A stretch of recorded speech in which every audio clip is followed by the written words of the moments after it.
2020 has been a tough year for everyone, but we have not all been impacted equally. The coronavirus has had disparate infection and mortality rates in Black and Latinx communities. The economic downturn has caused too many of our small businesses to close and put Black and brown workers most at risk of income and job loss.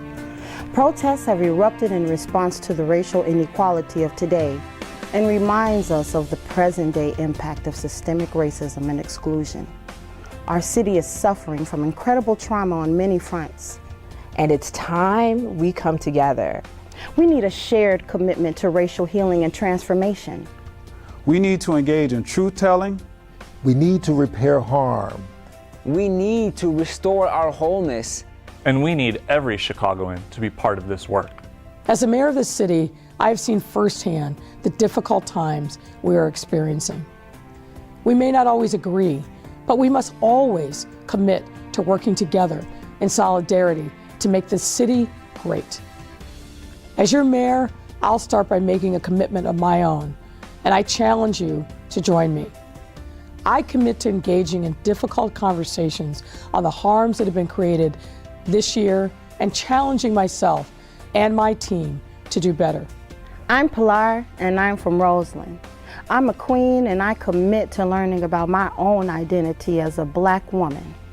I'm Daniel, and I'm from Woodlawn, and I commit to reflecting on my own personal biases.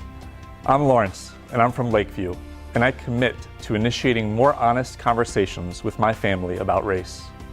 I'm Zaire, and I'm from Belmont-Cragen, and I commit to making connections with my neighbors from backgrounds different than mine.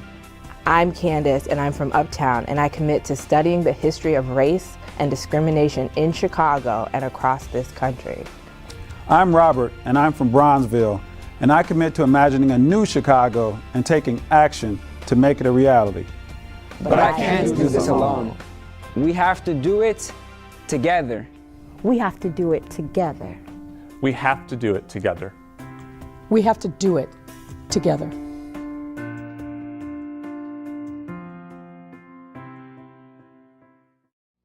Hi, my name is Megan McNeil. I'm from the Pullman neighborhood, here accompanied by my dear friend, Mr. Tony Cazeau, and I commit to using my artistry and lending it to the advancement of a more equitable Chicago.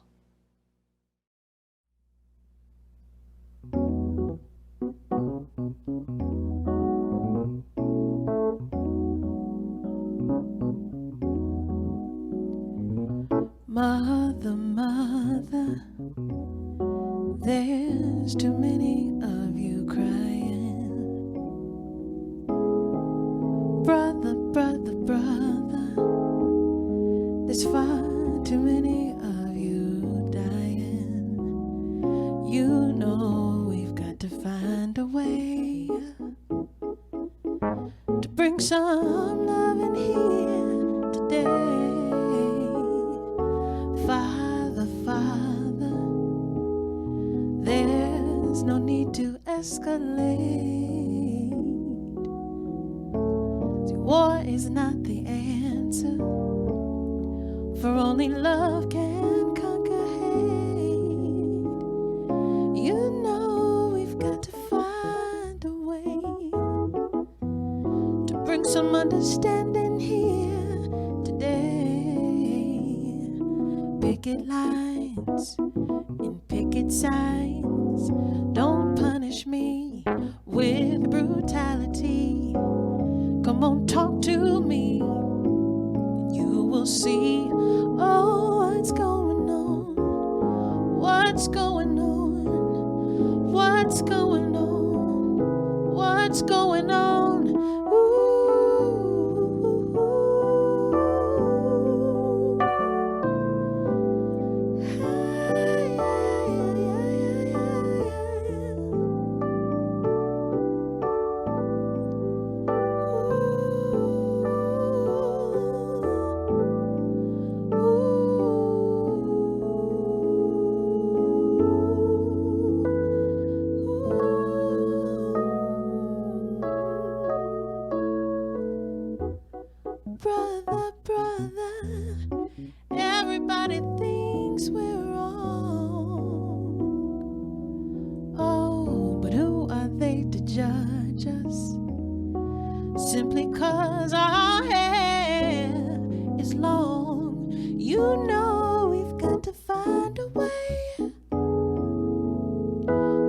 some understanding here.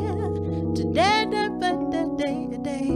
picket lines and picket signs. Don't punish me with brutality. Come on, talk to me, and you will see. Oh, what's going on? What's going on? What's going on? What's going on?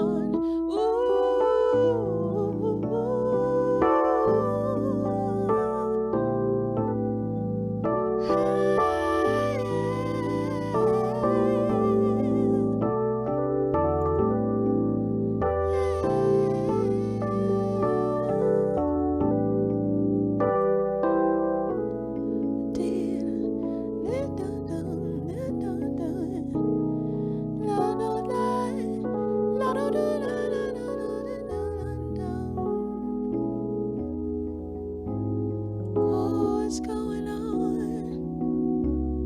Oh, what's going on? Oh, what's going on? What's going on?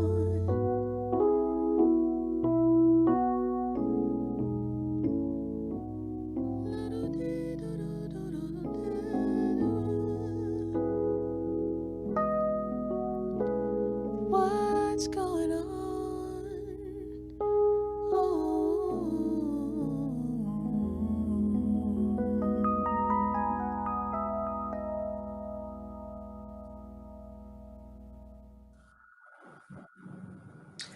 Good morning, everyone, and welcome to the Together We Heal virtual summit. My name is Candace Moore, and I serve as the Chief Equity Officer for the City of Chicago. I'm also going to do a visual intro for folks that may be visually impaired. So I am sitting in my office in a yellow dress with a bow right at my neck. I'm an African-American woman.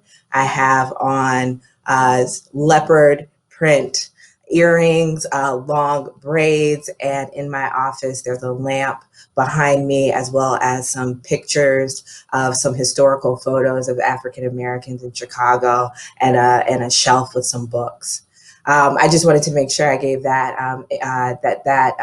introduction to make sure we are sharing with our friends who that can support. So I'm really excited about today. I always have to kind of hype myself up a little bit when I'm on virtual events, because I can imagine myself in a room with all of you, really sort of feeding off of the energy that we have this morning. Me and my team and so many others that have contributed to get together, we are really excited about this morning and about our opportunity to share really what's been a journey, what's been a beginning of a journey, and what I hope is really an area of light for so many of us here in the city of Chicago in the midst of some of the most challenging moments of our lifetime. I'm going to take a few minutes here right at the top, and I just want to try to answer a few questions that I know folks probably have out there about Together We Heal. The first question is, why are we focusing on racial healing? The second, what happened over the last 2 months with Together We Heal since we launched? And last but certainly not least, what's next? Where is this going? And so I want to start, if we can go to the next slide. I want to start with the story of why racial healing. So the origin of this idea really came in last year. Just like you, I was processing the reality of this extraordinary moment we were in. There were overlaying crises of the pandemic, our longstanding racial inequity that exists in our city and in our society, the economic inequality, and that really leads to, in some cases, over a 30-year life expectancy gap in our city. And in this moment, as I was processing this, not only personally, but as a chief equity officer, as a city worker, One of the things that we really focused on was trying to connect with community, to make sure people understood what was going on, to make sure people understood the resources that were out there, but also to listen. What were folks experiencing on the ground? And in that listening, heard a lot about what was working, heard a lot about what wasn't working, heard a lot about people's fears and anxieties, the impact that everything has had on folks. And also, though, I heard this theme about healing. It came in a couple forms. The first is this question: how are we going to heal? Can we heal from this? With everything that's happened, with so much up and down, what is healing going to look like? What is a path forward? Yes, we're talking about the right now, but how do I think about what's ahead? Additionally, the other vein that I heard was people holding down their communities in the midst of people supporting one another, people tapping into their resiliency, their historic resiliency, their ancestral resiliency, really finding those spaces that in the midst of some of the most trying times of our lives, folks were creating spaces of healing. And some reflections that I had in that moment and what I was hearing is that healing is, for me, it's not a destination. It's a process. I'm reminded of the words of my friend Pilar. Healing is a process. Healing is, in fact, a muscle. You can and oftentimes you must exercise it in the midst of challenge and turmoil. There is no perfect time to heal. There is no perfect way to heal. Healing is not about perfection. Healing is about purpose. And perhaps the best way I've heard this notion described, it was actually is just this last week through the brilliant words of Miss Amanda Gorman. If we can go to the next slide. I'm reminded of the poem that she delivered during the inauguration of President Joe Biden, the poem, "The Hill We Climb." And so I just want to take a second here to just share those words. And this is a particular excerpt from the poem. And it reads, "And yes, we are far from polished, far from pristine, but that doesn't mean we are striving to form a union that is perfect. We are striving to forge a union with purpose, to compose a country committed to all cultures, colors, characters, and conditions of man. And so we lift our gazes not to what stands between us, but what stands before us. We close the divide because we know to put our future first, we must first put our differences aside." And those words really sit with me. And this question about purpose really sits with me. So what is our purpose? What is the city's purpose? What is the Office of Equity and Racial Justice's purpose? And when it comes to healing, when it comes to this moment, next slide. I want to share our mission statement. And this is something that was created before the pandemic. This is our theory of change. And it very much focuses on organizational transformation. So the mission statement is: the Office of Equity and Racial Justice seeks to achieve equity in the city's service delivery, decision-making, and engagement. And this is something we created. Yes, it's a lot about organizational change for the city. It goes on to talk about how we will do that, how we will build capacity. But I'll be frank in saying I felt that in this moment, we as an office had a choice point. We could keep powering ahead with our plans, with our heads down, or we can allow ourselves to be transformed by this moment. This is not abandoning our theory of change, but instead embracing imperfections of the moment and forging a purpose with racial healing at the center.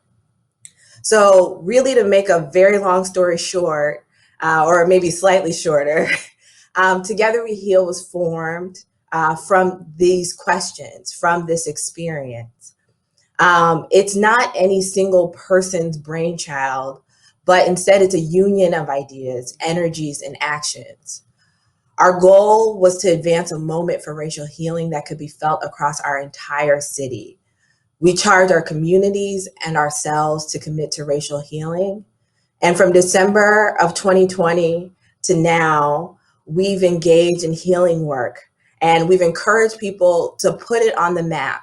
Not just because the map is cool, and it is cool. I'll give a shout out to the city's Assets, Informations, and Services Department for the incredible work that they've done to put that together. But to put it on the map so that we could see each other, so we could see the work happening all across our city.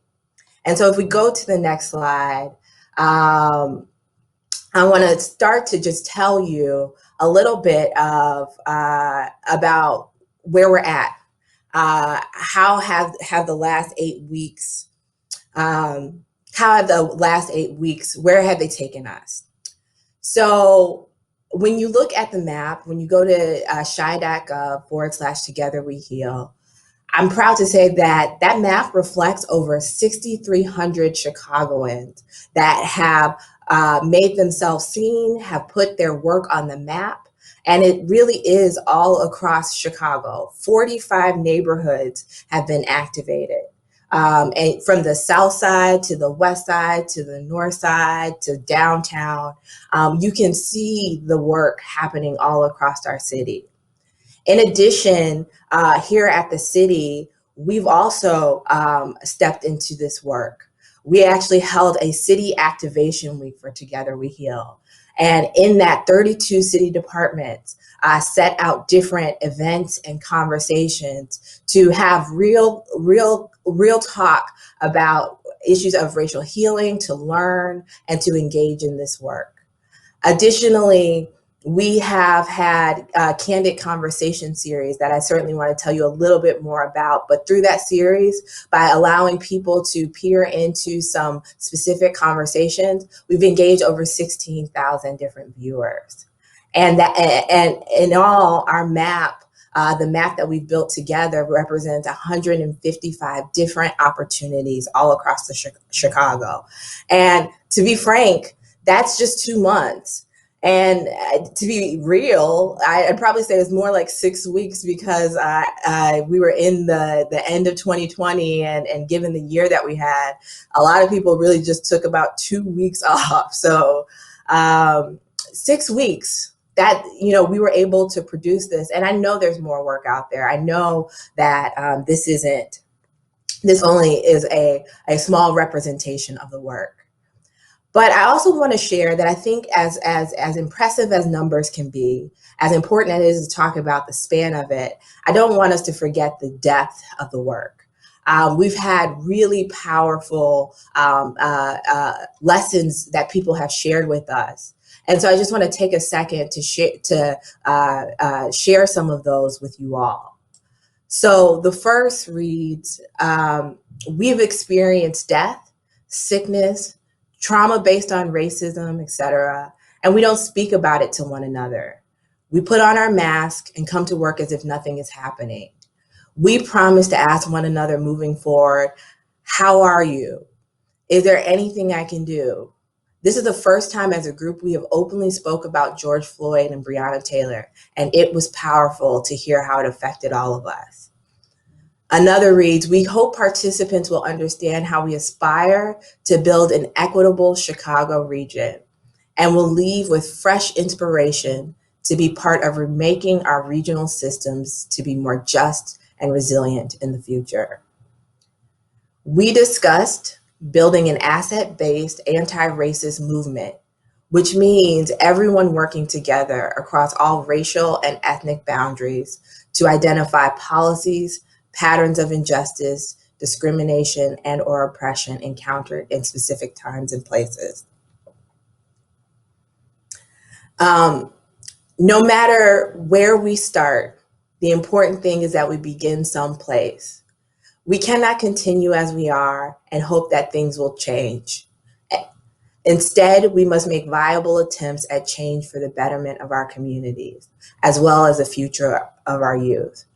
For healing to occur, we must be brave enough to have difficult conversations about race in America. It is everyone's responsibility to become involved in the healing process. As an organization, we must be committed to racial equity and do so without judgment. Last, we are still one city, one people. I wasn't looking for anything, but got more than enough. I got a healing and I got an emotional breakthrough. These words come from city departments, they come from community leaders, they come from folks that work with and are part of the business sector. But the through line between all of these words is that these are Chicagoans. These are our words. This is our power. This is our moment. And the question that I think we have to ask is, where will we go from here? I want to share that Together We Heal has been envisioned to be a real multi-pronged strategic plan for the Office of Equity and Racial Justice. Much of what you have seen and what we focused on in the last couple of months has really been about supporting healing in communities. And community doesn't just mean external to city government. It is also thinking about inside our institutions and the communities that we have established there, but really sort of focus at how can we connect? How can we learn more? How can we build a muscle for healing? In addition to that work, conversations and work around leading public and collective reckoning, and also owning institutional transformation. So where have we began in our work at the office? So one, on supporting healing in communities, we definitely want to continue to grow our healing map through the end of March. I've gotten the feedback loud and clear that, hey, Candace, I know you're ambitious, but 2 months is just a start. I absolutely agree. It was never meant to just be, we're going to get healed as a city in 2 months. But instead, the map was meant to serve as a tool for us to see each other, for us to connect. And so folks have said they'd like to continue to do that. Many folks have built more ideas. And so we'll continue to keep that map open until the end of March. I have this grand vision that we'll look up at that map at the end of March and see every single one of our neighborhoods represented. 45 is impressive, but we have 77 community areas. Can we challenge ourselves to see that work in every one of our neighborhoods? We also want to extend this work around healing. And part of what we'd like to do is actually co-create a plan for a year of healing. What does it look like to really build and really think together about how could a longer run, a much more intentional run around healing look like? In the area of leading public and collective reckoning, I'm pleased to share that today you'll learn a little bit more about the folks that have been working on the Monuments and Memorials Task Force, which I think is a really important conversation for our city. In addition to that, we must, and I'm excited that this will be an opportunity for us to build a shared foundation for defining what equity means for us as a city. There are a number of definitions and ways in which people look at equity. And yes, I could have just picked one and said that's going to be the city's definition. But I think leaning into our purpose, the ability for us to build that together is critical. And along with that, a process for truth-telling, healing, and repair. And then in the pillar of owning institutional transformation, we have already established and we will continue to cultivate a network of racial equity liaisons across all our departments and agencies. And with that, supporting each department to set explicit racial equity goals that they can hold themselves accountable to, but also that provide opportunities for our communities to support in really advancing those goals. And then another very exciting project that we've been working on is the Equity Dashboard, which is one way in which we are trying to answer the question of how do you measure success? What does success look like? So I'm pleased to share that the OERJ site is live. You can find it at chicago.gov/equity. And on it, we have the first phase of our Equity Dashboard. There's a lot of data that we want to be able to organize and to display in ways in which folks can use it. The first phase was really sort of looking inside the house and looking at particularly our workforce. So the equity dashboard, the employee diversity summary, gives people an opportunity to kind of break down what does the city look like? What does our workforce look like? And so folks can find that on our website today. In addition to that, we have launched a survey because we want you to help us build a vision for racial healing. And so that survey is on the Together We Heal page, chi.gov/togetherweheal. And this is one way in which we will get feedback from all across Chicago about how do folks think about racial healing? How do they think about equity? So that is live. We already have over 400 Chicagoans that have contributed to that, and we invite you to add your vision today. And if you do, it only takes 5 minutes, pass it to a friend. We want as many people contributing to that so that we can build a collective vision.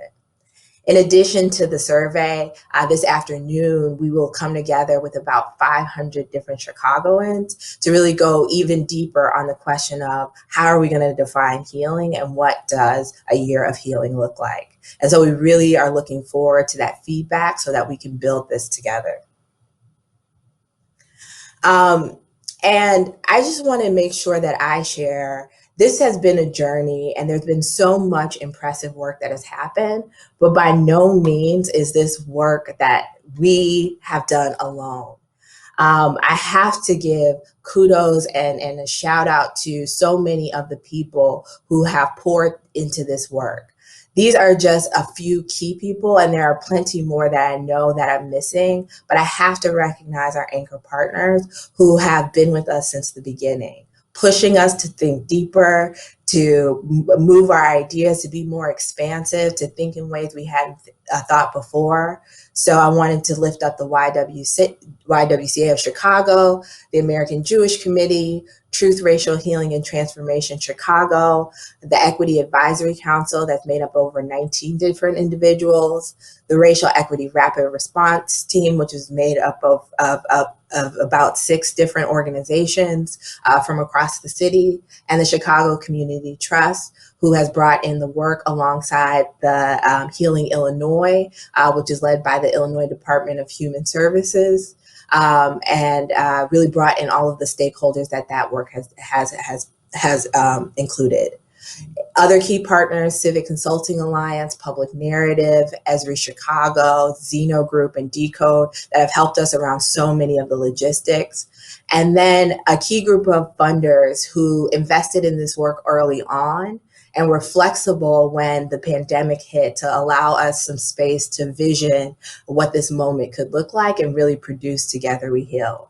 The Chicago Community Trust, JP Morgan Chase, Chicago Beyond, the Conant Family Foundation, Crown Family Philanthropies, the Field Foundation, the Irving Harris Foundation, the Joyce Foundation, McCormick Foundation, Polk Foundation, the Pritzker Family Foundation, the Stone Foundation, Woods Fund of Chicago, and MacArthur Foundation. We're certainly grateful for all of the support that folks have given to this work. And we know that there are many more out there that are ready for this next phase to build together. And so as I move to close out here, I want to make sure I don't forget to come back to a point that I mentioned early, the Together We Heal candid conversations. When I step back and I think about all of the work that has happened for Together We Heal, I've been incredibly grateful. But I really do want to lift up this very special partnership that we established with Public Narrative and its leader, Jamira Alexander, who helped us bring this to life. Candid Conversations was a response to the question of how are people going to kind of know what these conversations sound like, what these could look like? How can we invite more folks in who might don't know how to start, but want to at least kind of hear? And what we were able to pull together was a really impressive amount of conversations with some real nuggets and some real gems that I just want to take a moment to share with you all. The first is a candid conversation with the healers. Saida Taylor, Dr. Obari Cartman, Jose Rico, and Alexa James joined us in that candid conversation. And what I just want to share with you are a few key words that came out of that conversation that gave me a lot of power and light, and that I hope does the same for you. Dr. Cartman, convincing others my life matters is wasting my time. Jose Rico, we don't need much investigation as to what needs to change. Saida Taylor, we came into this world perfect and normal. Alexa James, apathy is never a response to inequality and inequity. The following week, we had a candid conversations that we called The Neighbors, and we were graced by the brilliance of Tanika Lewis Johnson and her Folded Map project. And she invited a couple of the map twins that are part of her project, Nanette Tucker, Wade Wilson, and Jennifer Chan. And in that conversation, I'll share a nugget of wisdom that Tanika dropped, which is the momentum to bring change starts with us connecting with one another. The following week, we had a conversation with the faith leaders. This was the same week in which the inauguration was happening. And there we had Father Tom Hurley, Janan Mohajir, Pastor George Daniels, and Lawrence Balatin. And a couple of words from that conversation. Lawrence, what a beautiful world we would have if people loved one another. Janan, the tactic of othering comes from white supremacy. George Daniels, our communities need to be valued, not devalued. And Father Hurley, when there's no kinship, that's where the trouble starts. And just this week, on Wednesday, we closed it out with our last candid conversation, the storytellers. And there we were pleased to have Taylor Moore, Emily Hooper Lasana, Grishma Shah, and Avery Young. And a few key messages from there. Grishma, children are the influencers of our future. Avery, the media has the power to shift the story. And Emily, the work of the storyteller is to help us remember what makes us alive. These are just a few nuggets from those conversations. You can find all 4 conversations at publicnarrative.org/events. But I'm pleased to share with you all one more candid conversation. And this is the first time we're showing it. It's our last one, a candid conversation with the leaders. And we were grateful to have Mayor Lori Lightfoot and Governor J.B. Pritzker join in a candid conversation. And we will share that now. Thank you, everyone. So, Governor, thank you for joining us in this important conversation about how we move folks forward and really heal as a city and a state, and if I can be so bold, really how we heal as a nation. But let's start with a little bit lighter note. And what's your favorite Chicago memory?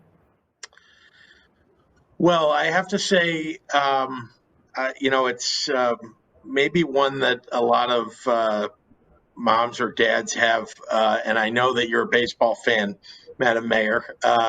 So it was the first time that I took my son and daughter to a Cubs game. I was so excited to expose them to something that I love, and I hoped desperately that they would be as engaged in the game, as I would be. And the good news is that my daughter was mesmerized by everything going on the field. Just focused on, this was just during the warm up. And then my son couldn't have cared less. He had Star Trek figures with him, and he, basically got out of his chair, put the Star Trek figures on the chair, and, started playing with them, and didn't care if we were at home or anywhere else. But it was my daughter that was really fascinated by it. So that's one of my favorite memories, and, a great opportunity for me to just see who my kids are. My son, of course, is a massive Cubs fan now. That's great. How about your? It's hard to pick just one memory because I've had many over the years. But I think where I will go is when I first came to Chicago. I came here as a law student. I'd never lived in a city as big as Chicago, and I was just overwhelmed but amazed by all the neighborhoods and all the complexities. But I remember in the fall of '86 when I first moved here, and I was a poor, struggling law student at U of C. I lived right near the lake, and in particular, I lived right near the Point in Hyde Park. And I remember going out to the Point and looking northward toward this extraordinarily beautiful city with all the big high rises and architecture, but also just the majesty of the lake. And I've got a lot of great Chicago memories, but that's really one that sticks out to me, that, you know, even from afar, I experienced the incredible diversity and richness of Hyde Park, but also looked back on this majestic city and a beautiful lake. Sure. So, Mayor, I know one of the questions that was posed to us was a question about, just given all the challenges that we've gone through, all of us in the city of Chicago and the state of Illinois over the last year, and of course the racial reckoning moment that we are in. What's a personal reflection that you have on that as a leader? Well, there's many lessons that I feel like I've learned over the course of this really, really hard year. And you and I have had a number of discussions in trying to figure out the path forward and what was the right thing to do. But I think for me, the biggest lesson learned for as a leader is really to listen. It's easy to kind of react in the moment. It's harder to show that restraint that really is required when you're listening. But I think coming to circumstances in with people with a really humble heart and a willingness to listen and learn from what people are really saying and what their frustrations are, what their anger, what their aspirations are. When I've held back and just allowed myself the luxury of listening, better things, I think, come from that experience than trying to rush in and solve the problem. And, I think you and I are similar in this way. We want to solve problems. We want to help people.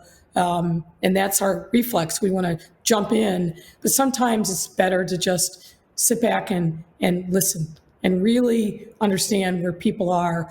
And that way, then use that experience to craft the solutions. Hard to do when you feel, like you want to demonstrate that you're an effective leader. But I think powerful lesson for me.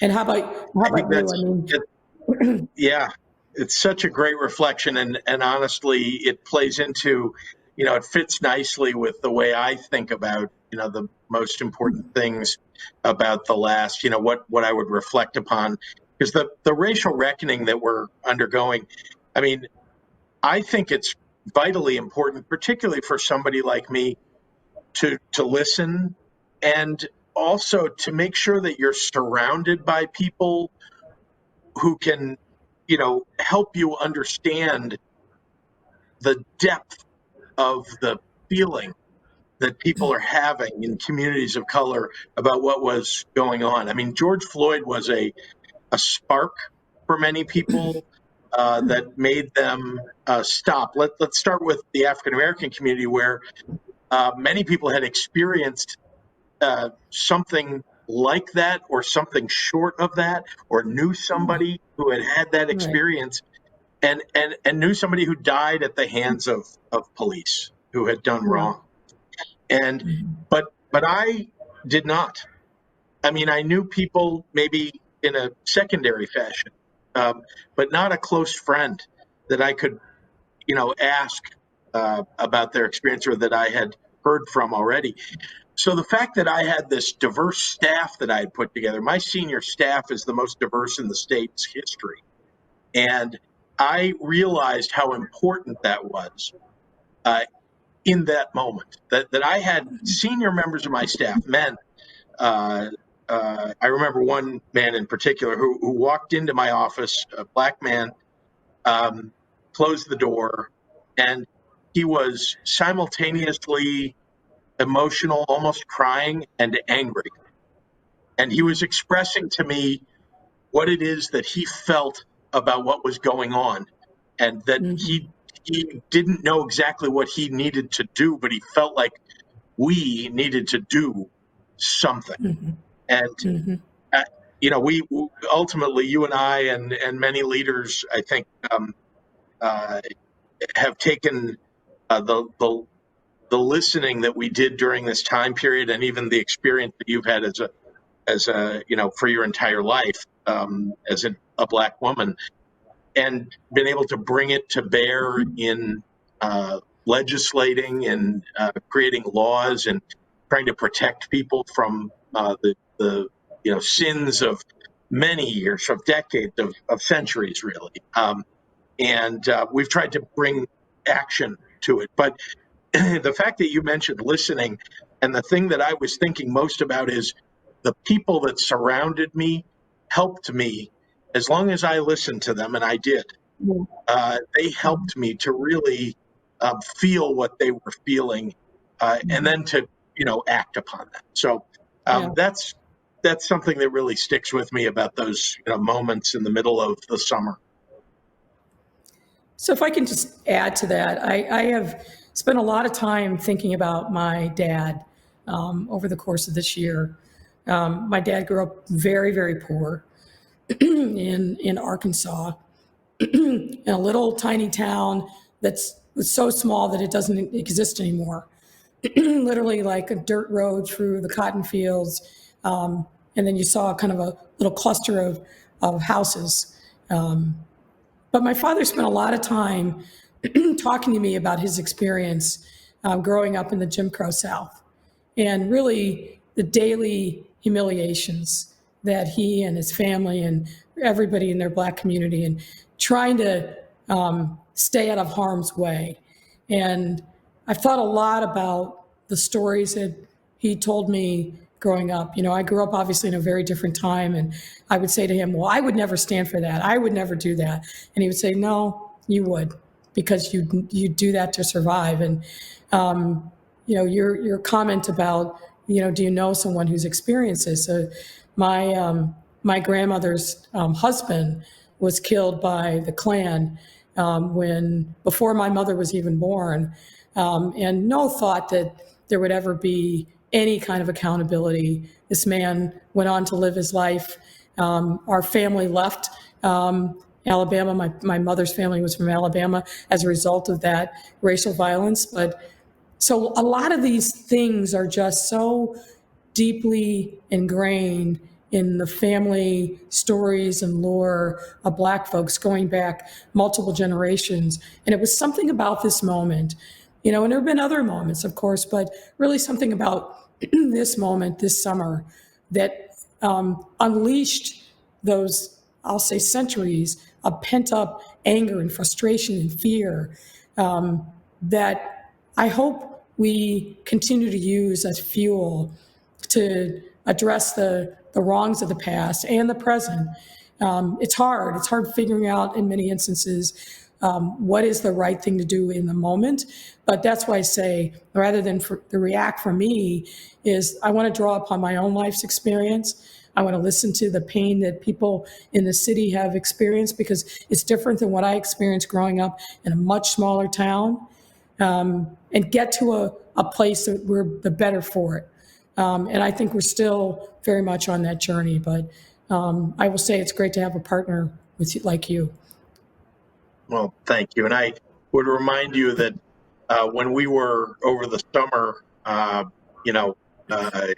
experiencing those, the really all summer, and it continues even today. but experiencing those moments, I remember the context. We had a racist in the White House, Yes. and that's the broader context of, there were these injustices that were occurring at the hands of police, and people were reacting to them, but it was the broader context of a nation and a leader that wasn't listening. And therefore, there was a moment there where we really, I think all of us, took the opportunity to begin the process of change. And it's ongoing. There's more to do, but it's accelerated. And I'm honestly excited about what's happening. I agree with that. I agree with that. Well, I know that, one of the, having all of that experience, I think, over the, as the tensions were mounting, and a lot of concern across the country. But, I know we all felt like there was something maybe that stood out, like a conversation or a person, or, something that you experienced, a moment, maybe over the summer or during the last year sometime, that really gave you hope, that in the midst of all of the difficulty, that, hope kind of emerged in some experience or person that you saw or felt or spent time with. So I wondered whether you have a memory like that of last year. I do, and there again are many, but one that I will share is this: that horrible last weekend of May, where we saw violence and looting come to our city in a way I really think we'd never seen before, but certainly not since the late 60s. That Monday morning was June 1st. And I got up early and started on the far south side. I wanted to see the damage and the harm firsthand. And it was 2 days before we were supposed to start reopening for the first time after a spring of shutdowns. And I saw just devastation all over the city. Businesses that literally there was nothing left in the store. Even the shelving was gone. And every single person that I met, I asked the question, should we reopen in 2 days' time? And what I heard from every single person, without fail, in every neighborhood, was we have to. We have to because we need to not let this moment define us. We have to because our customers need to see us. We have to because our employees need to work.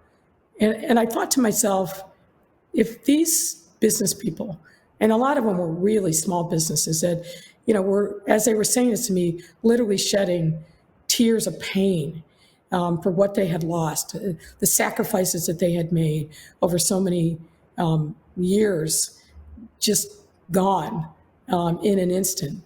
If those folks still had hope in their heart and were willing to move forward, how could I not have hope? And I thought a lot about that day and those experiences many, many times since. And there are lots of other examples, but that one in particular, where you're standing literally in the middle of a debris, broken glass, everything shattered all around you, but yet those individuals, men and women, still had hope in their heart. That gave me a lot of a sense of what the resiliency is of the people in the city, but also just something I have carried forward with me and I hold very, very close to me in times of despair. I think about them. I had something similar. You have your Yeah. as well. Well, I had something similar happen, and I was, I'll just tell you that there was a restaurant I went to visit during the summer, when we were trying to rebuild, and there was a small restaurant in a strip mall. I was really shaking hands and getting to know some of the people at these small businesses that have been affected. And this was a small strip mall in which this elderly African American woman, stood at the door because we weren't going inside because there wasn't any indoor dining, at least at that moment. And she was doing takeout and making the business work, but she had broken window and a piece of plywood over it. And she was standing in the doorway, and she was glad to meet me, and her son standing behind her, and she's probably 70 years old, and this is a place that clearly she had owned for some time. And so I asked her, well, what can I do to help, and how are you getting through this? And she said, I'm just going to get through because I have to get through, and I'm going to, she kind of expressed this sort of almost like she's had to do this before in her life, many times. And that kind of spirit of perseverance, of the ability to just pick yourself up and after you got knocked down and just keep going. So I had that feeling like you're describing of hope that came from her. And then I'll just add to that I don't think there was a speaker that got me more emotional at the recent inauguration of President Biden than our youth poet laureate, Amanda Gorman. She was, I didn't expect it. I saw her stand up. I didn't know who she was. She stood up there and maybe 45 seconds or a minute into it, I was with two other people. We were all socially distanced, but watching this program, watching the inauguration. And I turned to somebody and said, how old is she? Because she's, she spoke like she'd lived a whole lifetime. Yes. And she's 22 years old. Phenomenal. Absolutely amazing. She summed up a lot of what I think many of us feel about the moment that we're in and the moment that we've experienced over the last year. She was incredible. I was at home watching it with Amy and Viv, and we kept saying, Viv, look. But yeah, she was just absolutely phenomenal. Her story is incredible, training herself to also overcome a stutter and nervousness and really memorizing a lot of this, of the poem. Really, when you see something like that, it's just beaming, really beaming with pride. I also felt inadequate. I don't know about you. I felt inadequate. Yeah, I thought about myself at that age and thinking, could I have done that? No chance whatsoever. So you got to give it. You got to give her props. I mean, she not only is obviously supremely talented, but to perform on that kind of a stage with the world watching, just a lot of pride for her. Yeah, and I think for our nation, really, I was moved. I really was. I'm almost to tears. Well, Mayor, I know that the last question that was posed to us was what song would you play to inspire our city and our state on the journey toward racial healing, toward racial equity, toward a better tomorrow? Well, that was a hard one for me, mostly because I'm a huge music fan, and I really do believe that songs kind of capture the moment. So I'm going to pick one that may seem strange, but it's one that inspires me because if you listen to the lyrics, it's about fighting through adversity and claiming victory. And the song is "Just One Victory" by Todd Rundgren. I know an unusual choice, but I grew up hearing that song. I have siblings that are older than me, and we're heavily into the music of the 70s. So I'm very much influenced by them. It's a song that I've been hearing in my head since I was very, very young.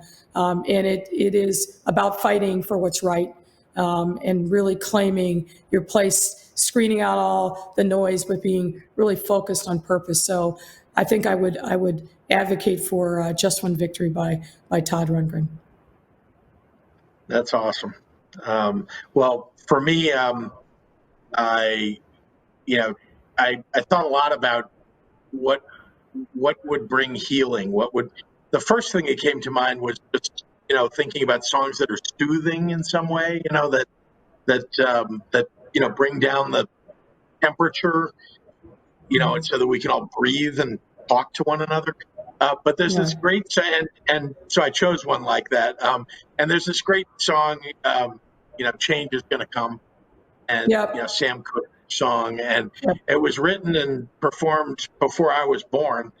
But in the crux of the civil rights movement, and it's so even today. Here we are, 57 years later, and that song is relevant to this moment, and it's soothing, but it's a reminder, that I think on the subject of hope, and the challenge, but the hope.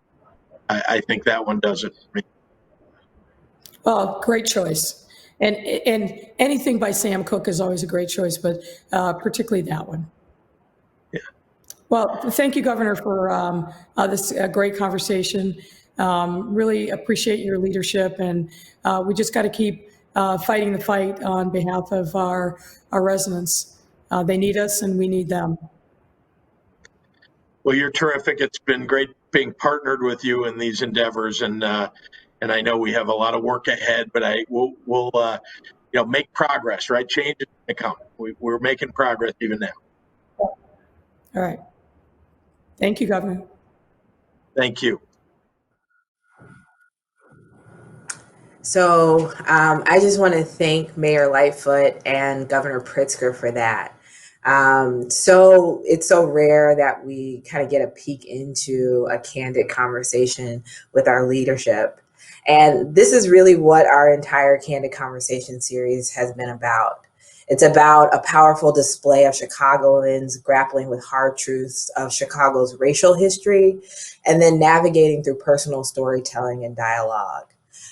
We're really grateful that both the mayor and the governor are committed to this work and to continuing our collective journey towards racial healing and transformation. And I would also add that for everyone out there, having a candid conversation doesn't have to be that daunting. One of the tools that we've built out as part of Together We Heal is the conversation starters, which are on the website, chi.gov/togetherweheal. It can be as simple as just using those digital cards to prompt a conversation, or creating your own critical questions to really pose to a group. The key is to make space for one another, to listen, to give everyone a chance to answer, and to really then see where the conversation goes. So I invite you all to use that as a tool to support more conversations in your own communities and your own networks. But one example of the power of this work and the commitments that we can make, I think is really displayed in the City of Chicago's Memorials and Monuments Assessments Project. In August of last year, the City of Chicago, in partnership with the Department of Cultural Affairs and Special Events, the Chicago Park District, and Chicago Public Schools, launched a racial healing and reckoning project to assess memorials, monuments, and other art across Chicago.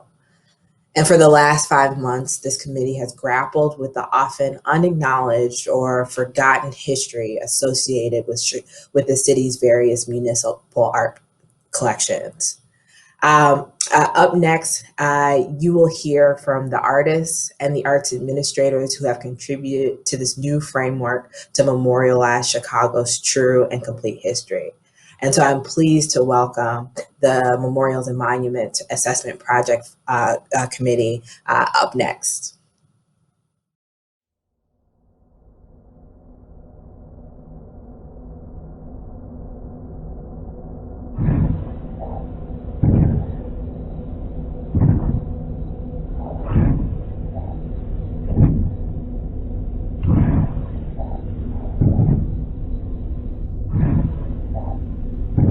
Buju anin kinoa Anishinabedok Minoa Nindanawe Makanidok Nungum Sakogina Wind Kidayayang Padawadamia King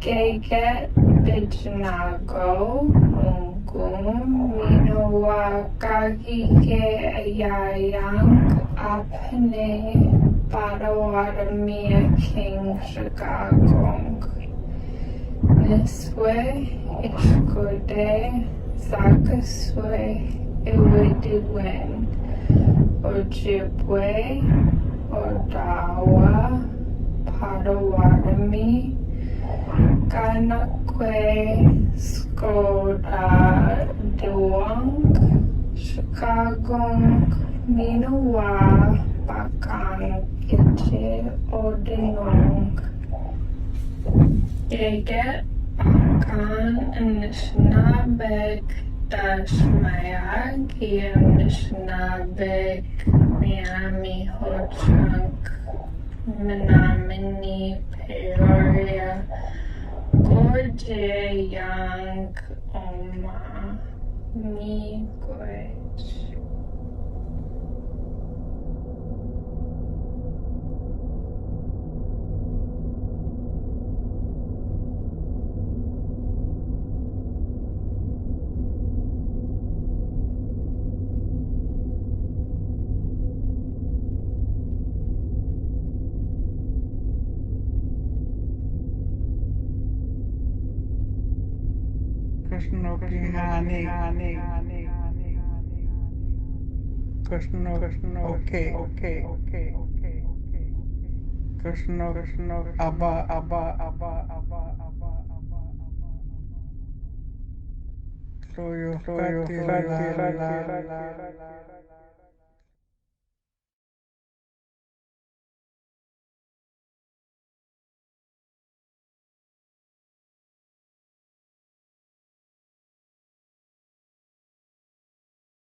Welcome. Good morning, everyone. Thank you for joining us. That beautiful film tribute that you just saw is called Acknowledgement, and it was created by a brilliant artist named Santiago X, whom you will hear from shortly. My name is Jennifer Scott. I am one of the 3 co-chairs for the new Chicago Monuments Project Advisory Committee, along with Commissioner Mark Kelly, who leads the Department of Cultural Affairs for the city, and Bonnie McDonald, who is the president and CEO of Landmark Illinois. It is my pleasure today to share a little bit about the Chicago Monuments Project and to introduce you to some of the project committee members who will share their work and perspectives on monuments, memorials, public art, and the ways in which these works can contribute to healing and truth-telling. And hopefully at the end of the presentations, we will have a little bit of time for discussion.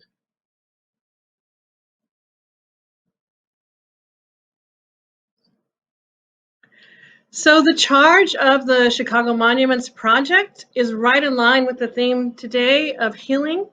It intends to wrestle with the unacknowledged, erased, distorted histories of Chicago's history. And in particular, the very hard truths of Chicago's history, which you've heard a little bit about this morning that often falls along racial divisions. And the project also aims to develop a new framework for marking public space and to memorialize Chicago's history. There's 4 tasks of the project. The first is to assess the city's public art collections by working with sister agencies like the Chicago Parks District and the Chicago Public Schools. There's also an advisory committee that's already been appointed. There are 30 of us strong. We've been meeting regularly since the summer. We will be making recommendations on existing monuments and also any new monuments for public art that can be commissioned. And a very important part of this process is creating a platform and is for public engagement. So as many opportunities as possible so that we can get feedback and engage with one another and learn from one another how we think about monuments and memorials. As I mentioned, there's an advisory committee. It's extremely diverse, a group of community leaders, artists, architects, scholars, curators, city officials, activists who are dedicating their time, a wealth of experience and perspectives, and you'll hear from quite a few of them today.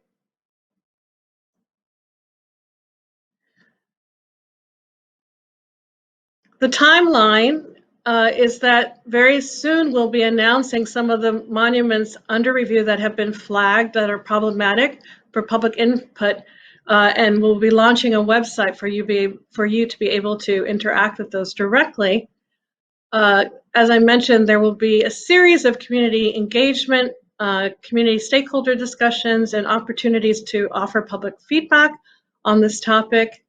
We will be working with artists to create new work for monuments and ideas about memorializing. And of course, all of this will go into a report which will make recommendations about the existing monuments under review and new work to be developed.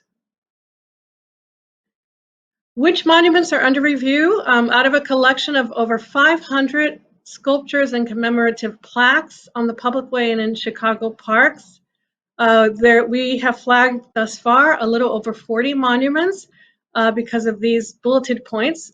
They connect to narratives of white supremacy, present inaccurate or demeaning characterizations of indigenous communities and American Indians. They are connected to historical racist acts like slavery and genocide. They only show one side of the story or a very simplified version of the story. And of course, they leave people out. So women, people of color, and certain themes like labor are often left out, migration, community building. And as we know, they create lots of conflicts and different views. So that's just to give you a short overview. We're going to move into the presentation part of our program. I have the honor of introducing our speakers. All of them are Chicago Monuments Committee members, and I think they really speak to the diversity of our members and the substance and thoughtfulness that they represent. You'll hear from curators and historians and artists and activists. The first speaker will be Adam Green, who is an associate professor of American history and the college at the University of Chicago. Santiago X, whose film you just saw, a Chicago-based artist and indigenous futurist. Cesario Moreno, who is the visual arts director at the National Museum of Mexican Art. And Amanda Williams, who is also a Chicago-based artist, a visual artist trained as an architect. So we're going to begin with Adam Green, who's going to talk a little bit about what's at stake with monuments and about how we get to truth-telling. Thank you. Thank you, Jennifer, and thank you to all the other members of the advisory committee in this very important work. I just want to talk briefly. I'm going to speak a little bit personally, and I'm also going to talk about some things beyond Chicago because I think it's important to understand the stakes of where we are in relation to how we commemorate the past and look to the future.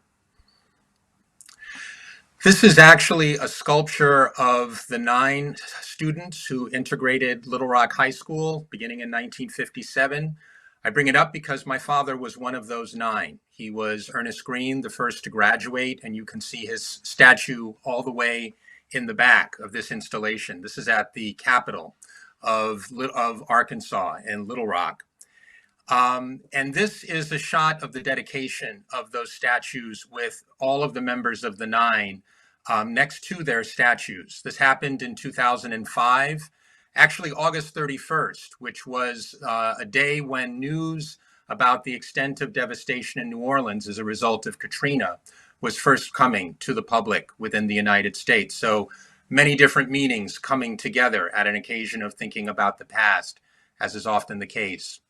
Of course, I'm proud of my father. I'm proud of all of the members of the Nine, but I want to draw attention to Elizabeth Eckford in the front. Many of you who know the story of the Little Rock Nine know that she was the young girl, 15 years old, who had to walk to school alone, was not able to go in the first day, and then was trailed by a mob as she left the school, threatened with harm to her body and her person, and carried that for the rest of her life and continues to carry it in terms of the memory of that period.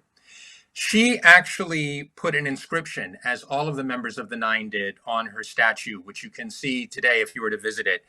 And I wanted to bring it up here because I think it's important in terms of our conversations. If we have honestly acknowledged our painful but shared history, then we can have reconciliation. Truth-telling is tremendously important in terms of putting us in a place where we can actually share not only a sense of the past, but share a sense of where we might find ourselves together in a shared future.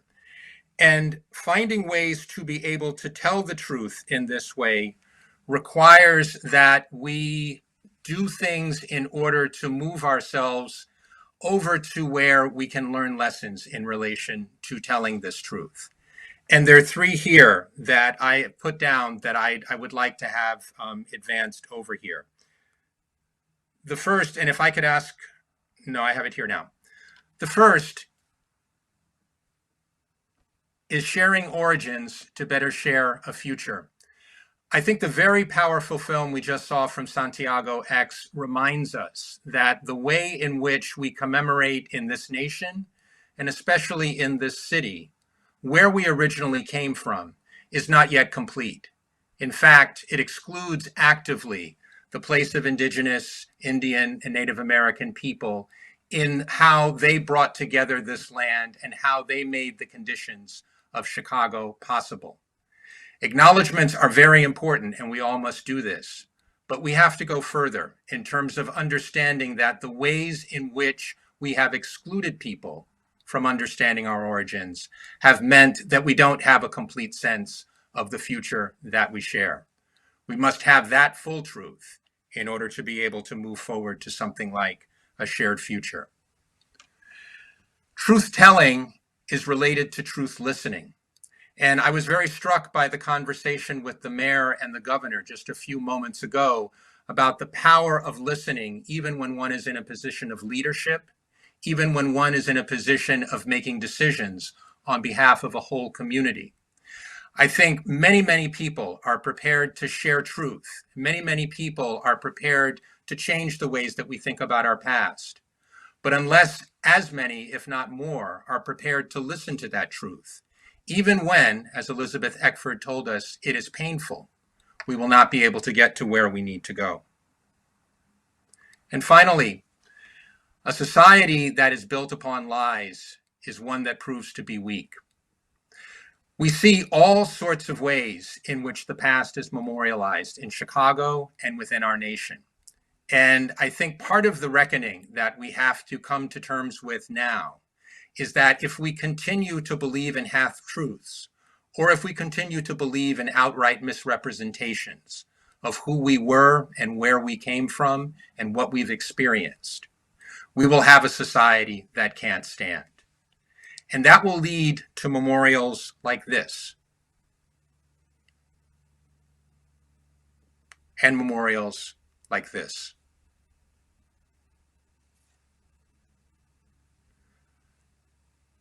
I want to finish with this image. I want to finish with this image of the National Museum to healing and justice. I can't quite get the image up here. I will end then with the slide. The image here, thank you, and apologies for the difficulty in putting that up.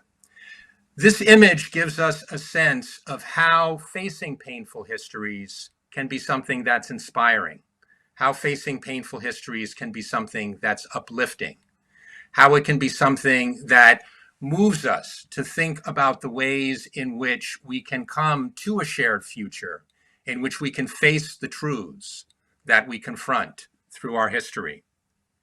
And so what we're left with is what we in Chicago are prepared to do, to acknowledge our own painful and shared history and the way in which that history weighs on our present today.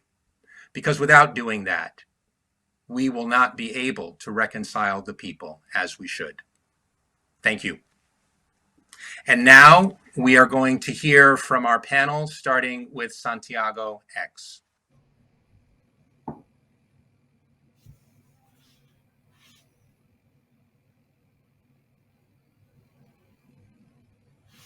Hafaday, Chicano, Itimalaka, Amaiksa, Fitu. Hello, my relatives.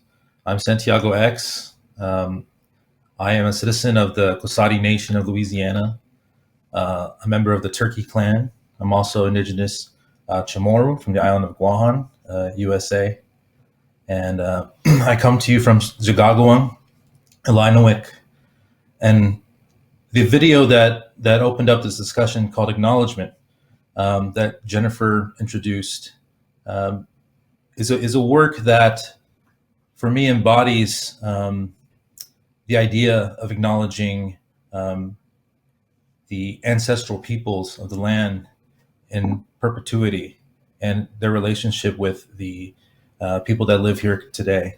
So that what you saw was the very first iteration of a series of works that's intended to acknowledge the ancestral peoples, acknowledge the land, the water, the air, the earth, from different perspectives, from different languages.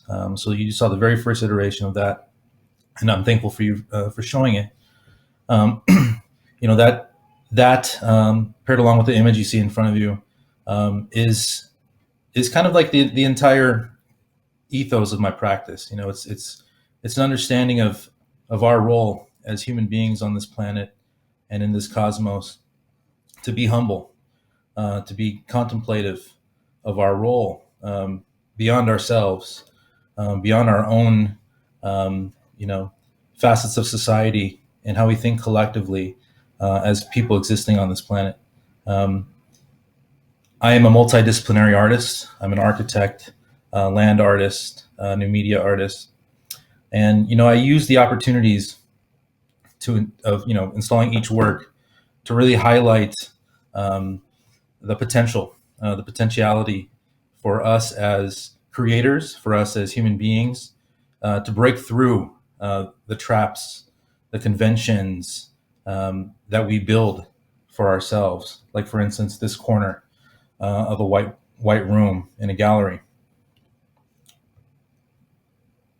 Or here again, there's opportunities for us to create experiences that push us to examine ourselves as people, as institutions, as a society, to really ponder, what it is that we are creating in the built environment, and how can we break free from the conditions that are troubling or harmful. As part of the Monuments and Memorials Committee, as a resident of the state of Illinois and the city of Chicago, and as an indigenous futurist, I think it's important for us to remember the foundations of society, communities, civilization, the ancestral peoples of this land. Here before you see Cahokia, Illinois. At its time, it was the largest civilization in North America. At the same time in the 1300s, it had a higher population than London, England. So just to, give an example of the monumentality that existed here, prior to the city, and prior to colonization. I thought it was important to highlight this. If you go there today, residually, you'll still see the mounds. You'll still see the foundations for these civilizations, and the grandeur. It's funny. This mound, Monk's Mound in Cahokia, actually has the exact same footprint and orientation as the Chicago Cultural Center downtown. So it's a testament to how grand and how monumental the earthworks were prior to this state and to this city. When we confront the foundations of what this place is, and the histories, the atrocities, we can also establish through this recognition and acknowledgement the truth, the embedded truths in this land, the embedded truths in the people that have prospered since this erasure. These things aren't so celebrated in the built environment, in the cityscape. So for me as an artist, my interventions, my work are about reminding the constituents of the city, empowering the indigenous people that occupy this land today, but also to bring it home and to remind everyone about the perpetuity of acknowledging the ancestral peoples and the earth below us. This is a groundbreaking ceremony for a new mound that's going to be built in Horner Park, and I'll talk more about that later.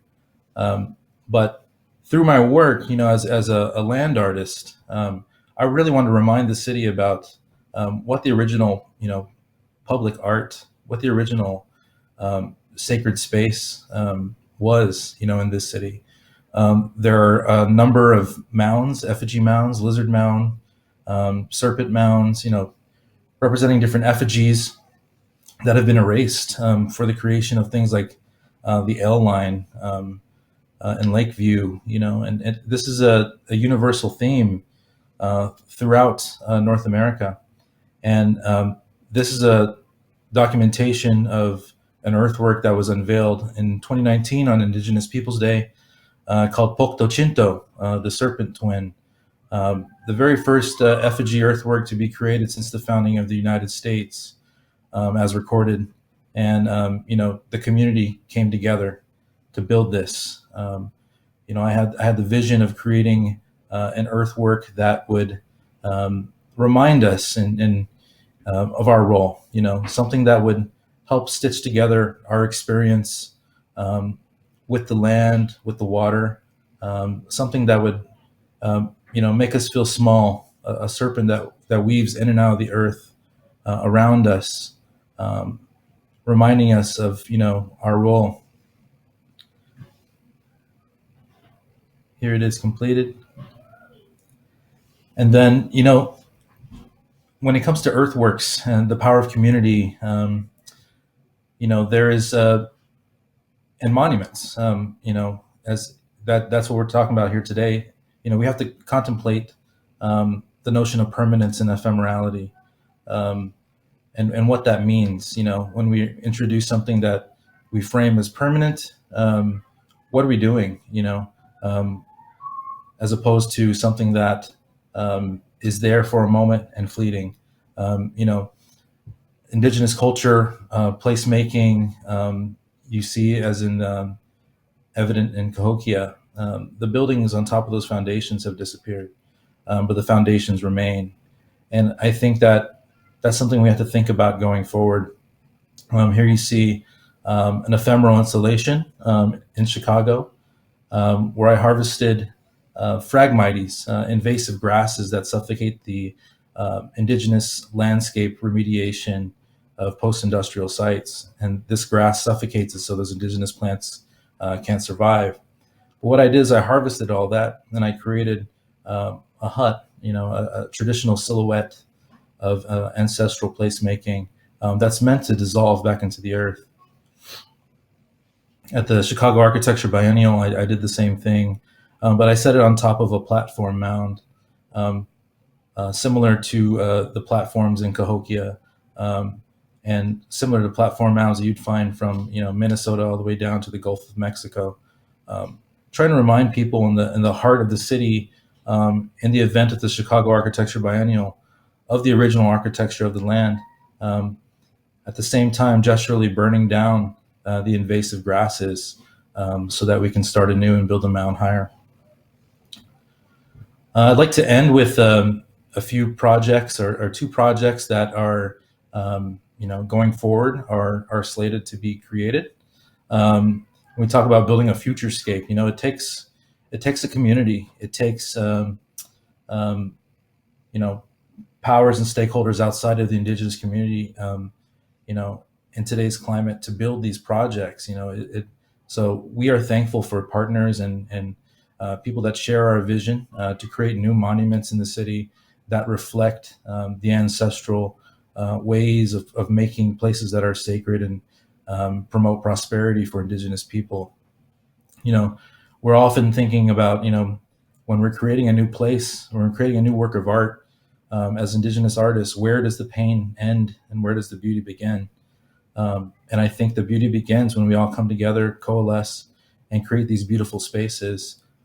This is a rendering of the coiled serpent, which is going to be introduced hopefully to Horner Park in the city limits of Chicago. We're currently fundraising to buy the rest of the earth and the indigenous planting to remediate this post-industrial site. This is intended to be conjoined to the original earthwork that I showed you, Pocto Chinto. So conceptually, those two earthworks are conjoined. So this would complete that earthwork. And I'll talk about another project here. I'll finish with this. This is an AR experience that we are currently creating, in lieu of artifacts that you would find in ancestral mounds, traditional mounds that are often looted by archaeologists, and those objects are put into museums. I wanted to comment on that and challenge that notion by creating a digital archive through augmented experience of digital artifacts that are embedded in these places and that activate as you go there in person and unlock, embedded truths about the practice, the history, the futurity of this modality of making. You'll see information like, where the ceremony happened, who was there, 3D models of how it was constructed, personal narrative and story of being a part of the process. You'll also be able to unlock places like, downtown and truths of lands that have been unceded, and these kind of things, that this veil of colonialism that kind of guises the truth of the land, the truth of the matter, that indigenous people still live here and still call this place home. And we can see through the buildings, we can see through the colonial monuments, and we see what's really there. And with that said, I just want to end with I think that we are, as artists, as activists, as community builders, politicians, but more specifically, indigenous people, we're more powerful in our presence than we are in our absence. So I like to promote, everyone that has the power to be a part of this process, to participate, and not to sit on the sideline. We have to have these conversations, though difficult, and we have to hit it head on in order to create change. So thank you very much. I'd like to hand it over to Cesario Moreno, and thank you, Adam and Jennifer, for that introduction.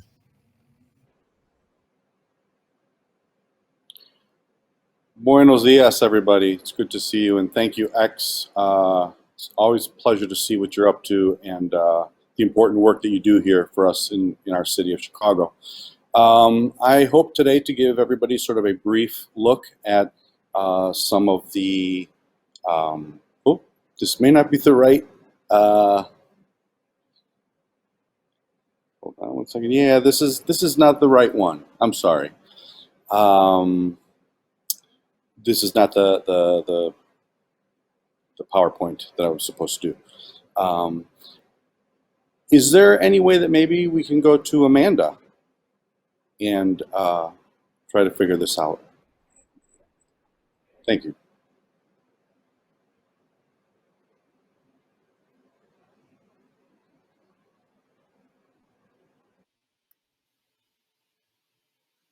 Good morning. This is a great conversation. I'm so glad to be here. It's actually wonderful to follow X to talk about um, the same sorts of subjects from a slightly different set of lenses as an artist. I think that everything that X mentioned is super important, and I'm going to insert, in addition to the elements that he's brought up, ideas about time and about what it means to not confuse ephemerality with level of significance. And so I think it's important to understand that often the communities that have been erased intentionally or have been left out of histories are the ones that are most in tune with the idea that things need to go away sometimes. So I'm going to share with you one memorial project and one monumental project that I'm working on to offer in our later panel discussion and conversation as examples of how we might think through these two terms that have been so critical to the work we've been doing as a committee.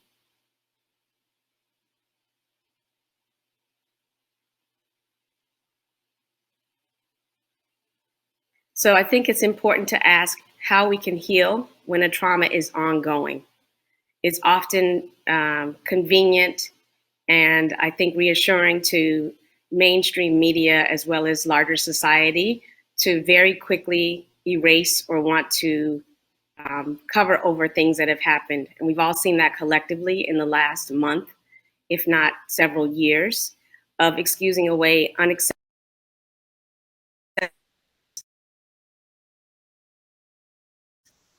society. And so as artists tasked with projects that are about healing, that are about memory, what does it really mean to try to heal when a trauma isn't going away? And how can we use words like unity when there's not been acknowledgement and accountability? These are things that Jennifer mentioned. These are things that Candace mentioned. The governor and the mayor touched upon it. But I think it's important to repeat it maybe from a slightly different set of words to really emphasize the idea that the accountability and the acknowledgement are not just saying the words, but are really sitting with the pain, not just for those who were the recipients, but those who were the actors. And so how do we really reconcile that these are traditions that somehow make us comfortable, but that these are also narratives that were created in order to amplify, to rewrite, or in some cases to completely fabricate histories that didn't exist, but needed to be parts of other people's healings when the world around them wasn't the way that they wanted it to be.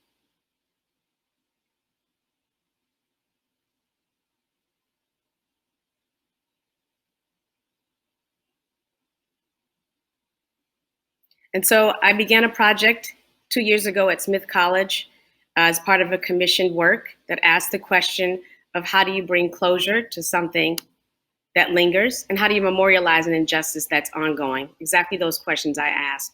And they came about as a result of this bucolic, small, private women's institution being shrouded with Black Lives Matter banners on their residential housing. So this is something incredibly unsettling, knowing that they have a very small Black population. I wondered who had made these and who exactly they were talking to, whose Black lives actually mattered in these places and on this architecture.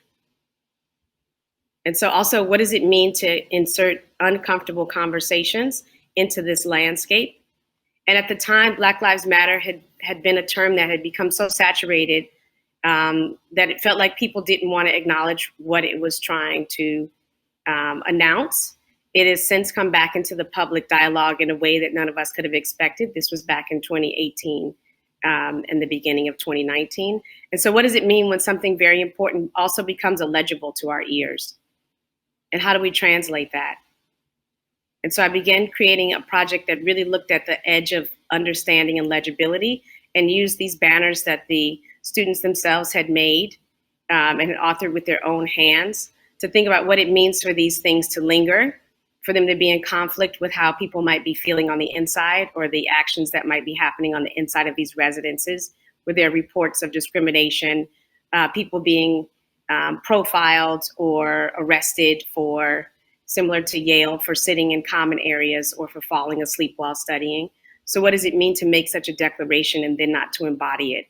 What does it mean for us to move through a city and see statues of people we know probably would have tried to kill us were they alive today and definitely gave harm to our ancestors? Where are the scars? What happens when healing doesn't acknowledge that you are changed forever and that that has an outward or visible mark or appearance? And so this is the final banner that was created to be in dialogue with the banners that live on the houses around the campus. They'll be up for 2 years. They'll fade, they'll go away, but they also will be uncomfortable to people. They'll be confusing to people. And it starts a dialogue. And their endurance, in addition to their ephemerality, is just enough time for people to have to talk to one another as they pass these. And we'll have a series of conversations around the subject of both the meaning of these banners and what it means to have to really be accountable and to be in a process of healing, not just a before or an after. They're going up as we speak. So here you can see the banners going up along walkways in the campus. The one on the left says, "Lead Matterful Black Lives." I think it's also important to acknowledge that those who have been perpetrated against also need healing and memorials in ways that are very different than those who have been the perpetrators. And so what does it mean to move past having to start at what I feel is sub-zero, just acknowledging that we should matter, to actually being matterful? And so in this instance, I want those students for whom they already understood that Black Lives Matter to really understand what it might mean to lead matterful Black lives. And there's the banner on the front. And then the second project I want to add to this conversation today is about monuments in the specific way in which we probably have been imagining them as citizens of Chicago and as this committee.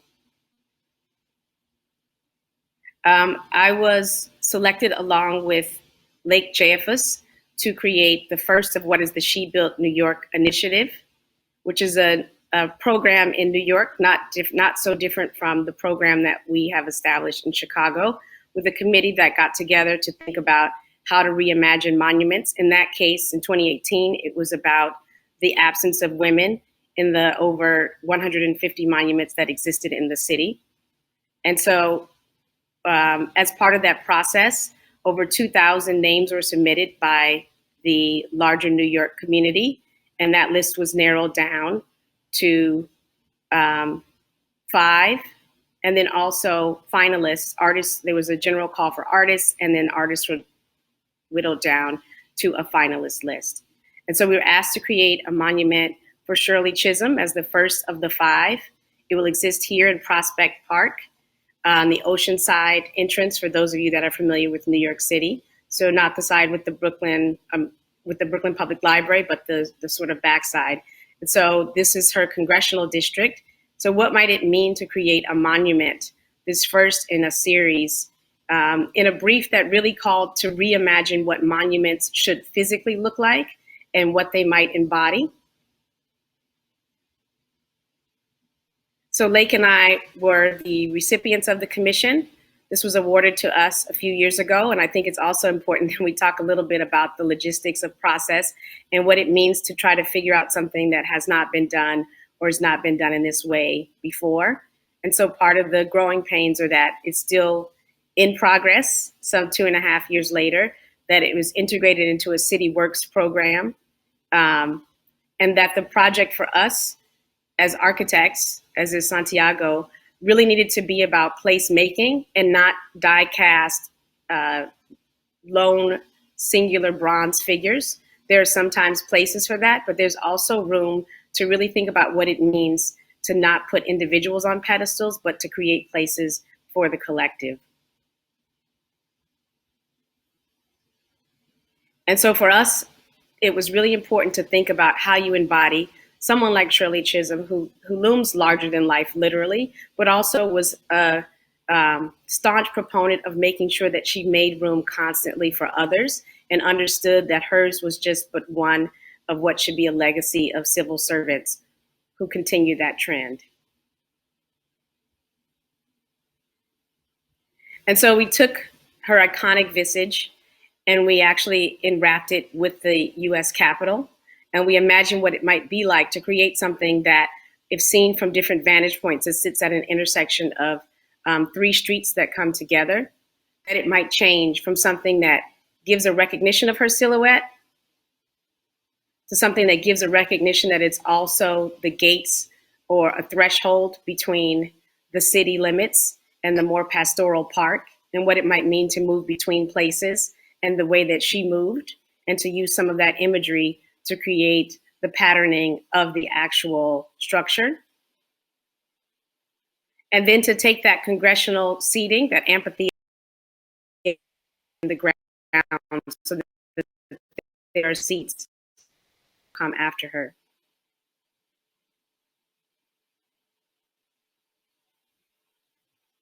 So it's important for us that every day, at least every day that it's sunny, you'll see her face from certain vantage points and also through that shadow, but that at other points in moving around the structure or approaching it from different vantage points, that you'll see more the space and more your relationship to the space. It becomes a beacon, a place to gather, a place to pause, a place for education, but also a place that can blend in, maybe you forget about. And so I think it's critical that we imagine that while permanence and monumentality are critical to thinking about paying tribute to these larger than life icons and figures, that we also have to be respectful of the idea that as we change, as society changes, as we grow hopefully together, different needs will occur. And we have to create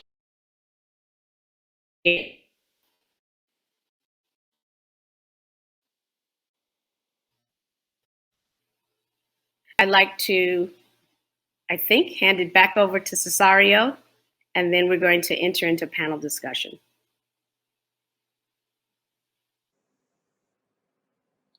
Thank you, Amanda. Thank you. All right. Buenas tardes. It's good to be here and share a little bit about the Latinx community in Chicago. We're focusing primarily on the Mexican and Puerto Rican groups because they are the largest group population-wise and have been a part of this city for a long, long time.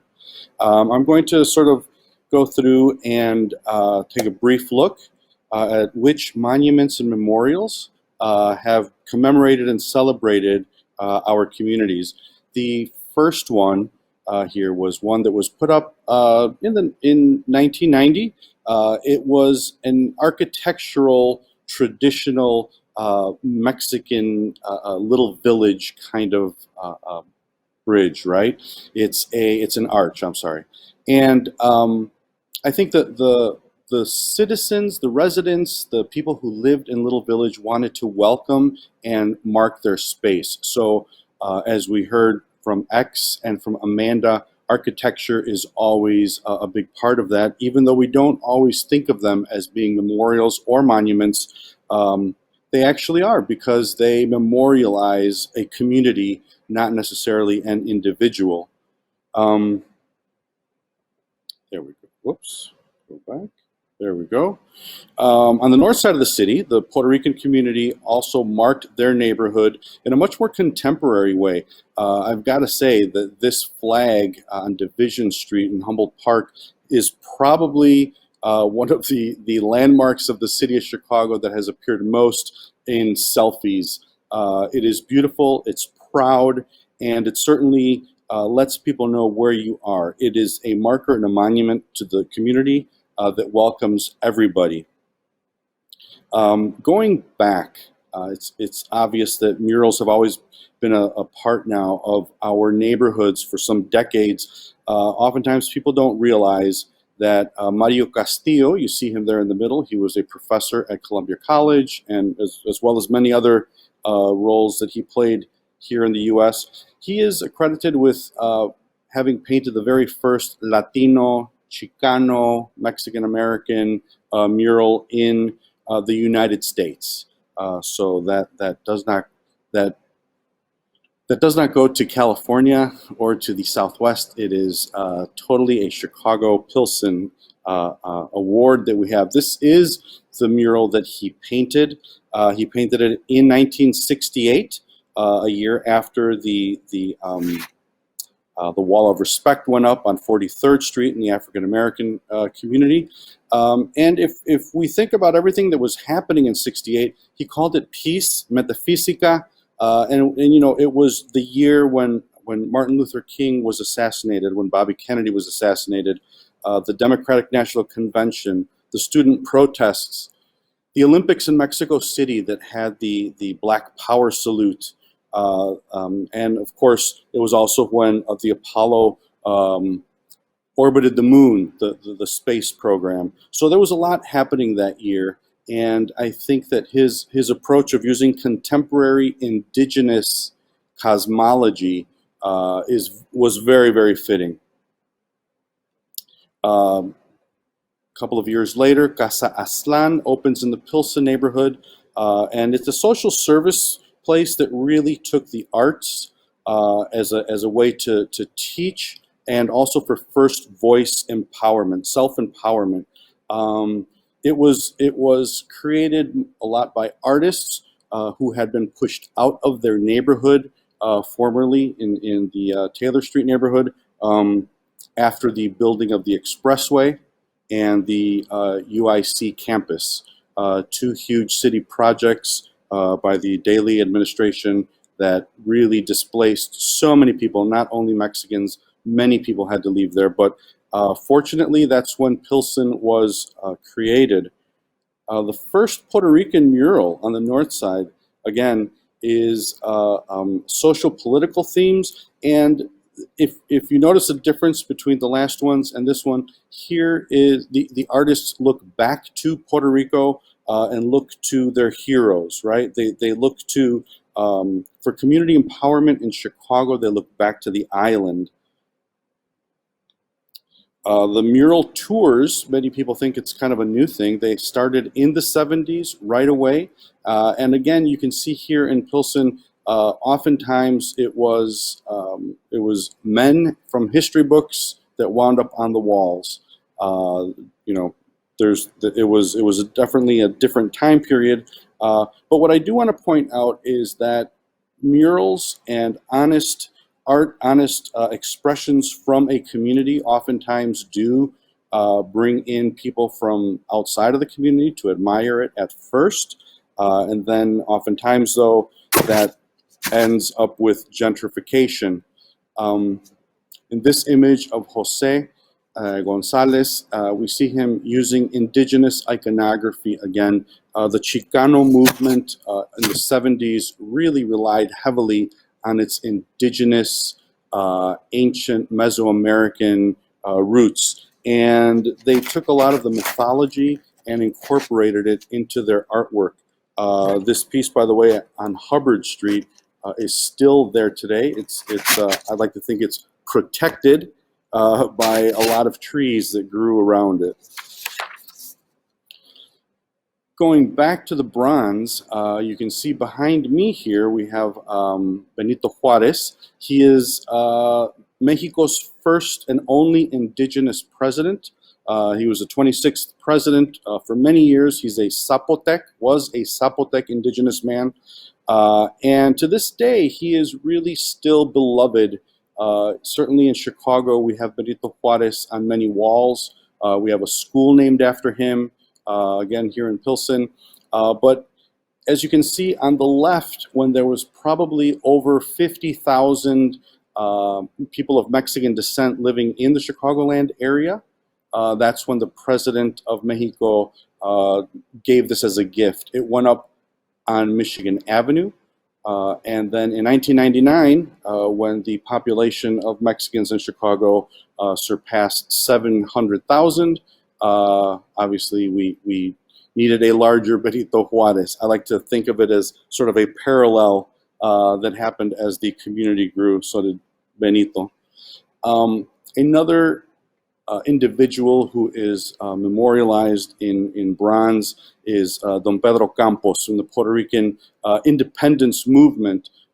He really sparked the imagination of Puerto Ricans living in Chicago, in New York, in the United States. Don Pedro Campos was a teacher, he was a lawyer, he was imprisoned for 26 years. And the interesting thing, I won't go into much more detail about this, but Commissioner Margaret Burroughs is the one who really supported this statue, this commemoration, this memorial to Campos in the Chicago Park District. And there was some arguing at the time, and he was not fully taken out, but you know, he is there, but not on public lands. There we go. Contemporary artists who mark and memorialize their history in Chicago. These are two examples from 4 years ago. As you can see, the artists now, they don't only look back to the island of Puerto Rico, they look to the city of Chicago. So on the left, we have Christian's image where on the left of that mural, it starts out with the Taino indigenous cultures from Puerto Rico. And on the right hand, the mural sort of ends or culminates in the 1966 Division Street riots that form a huge part of the identity of the Puerto Ricans in Chicago. The photo on the right is a story of the Young Lords Party who fought gentrification of the Puerto Rican community back in Lincoln Park in the 1960s and 1970s. And so the artists today are not looking only back to the motherland or to the island, but really looking to Chicago. Whoops, I'm missing one. There, no. There we go. Sorry, I don't know how we skipped that one. Other artists working present day Chicago are Sam and Sandra. They did this beautiful mural that really looks at the diversity within our communities, the multicultural community, the multiracial community, LGBTQ plus community, and really celebrates what Chicago is today. So obviously still looking back to where their ancestry came from, but also celebrating what we have today in the city of Chicago. Very quickly, I'm going to go through what I consider to be a very important way of memorializing that comes from Mexico and Mesoamerica. The first Day of the Dead exhibition was in the 80s.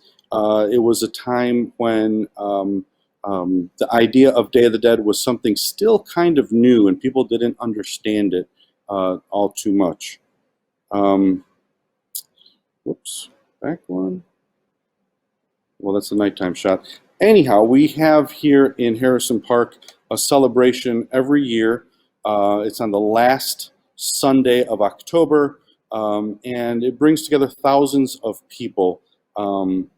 And what it is people memorialize, they celebrate and they memorialize their families, they memorialize old traditions, and it's a way of passing on stories.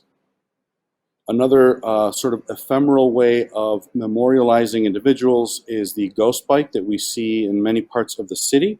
The ghost bikes they're installed in the urban landscape, and oftentimes they look to cyclists' rights in the city. And I'm just going to close with this last image as ways to heal through honest and heartfelt remembrance. Ephemeral pieces can also be extremely powerful. They can be filled with ritual and celebration of our past, or our present struggles in this country. And with that, I turn it back over to the group. Thank you. Thank you all for these very powerful presentations and also for helping us to imagine the range of possibilities of what's possible and remembering the past, engaging the past, questioning the past, marking public space collectively and accountably as we move into the future. So I understand we have a few minutes to process. There's a lot to talk about. And we have some questions from the audience as well. A lot of you touched on this idea that this framework that Adam set us up for, thinking about this progression of truth-telling to healing. But I wonder if we could bring it back to that and talk more deliberately about how your work moves along that progression from truth-telling to healing. And there's a related question from the audience, so I'm just going to read that. They say, I love this concept of artistic healing, exclamation point. How do communities and organizations that support community and have space and opportunity for such an initiative get involved? So thinking about the progression from truth-telling to healing and also the involvement of communities in that process. Anyone want to take a stab? I'll I jump in. would say that. Go ahead. No, I was just going to say, I think you saw in both X's work in mind that it's always very participatory. So I think at a very surface level, obviously there's always opportunity with artists whose practices embody that it never is about them, it's about a collective, and also that you can see the hands and that there's not a control in some instances, that because there are all hands, it has a very different feel. What I would also urge in this moment that organizations that are invested in this work, even if they're not arts organizations, really think about kind of recalibrating what they think they want a memorial or a monument to mean. I think we've given you a range of moments in which that can happen in an ongoing process that's not a finite thing. I think we're so anxious to be done with trauma or be done with the exhaustion that we want heal to mean past tense. And so what does it mean to have to linger with things? So there are a variety of organizations that want to really embrace that. And so don't feel compelled to make something that has to last forever, or don't feel compelled to make things that have to go away after today. So I think Day of the Dead is a great example. I think things that happen ritualistically are great examples. But really expand and don't feel like if you don't have a monument to the thing or the person that you feel is important, that it means that it's not being memorialized or that it's not monumental. That's a much longer process of educating. And I think that artists also play a role in that. Not every artist wants to do that. So make sure you want to connect with artists that are aligned with your mission or with what you're working on. I mean, I think there's an anxiousness to do, but as we heard from the mayor and the governor, sometimes the listening is kind of the healing as well. It has to be part of the process. I was going to say that working with artists is always so important. And again, listening is, as a curator, I don't think there's anything more important you can do than listen. And of course, you're going to hear different stories and different opposing sides, which is part of this whole process. But if you're not listening, you run the risk of going too quickly and moving into dangerous territories. Yeah.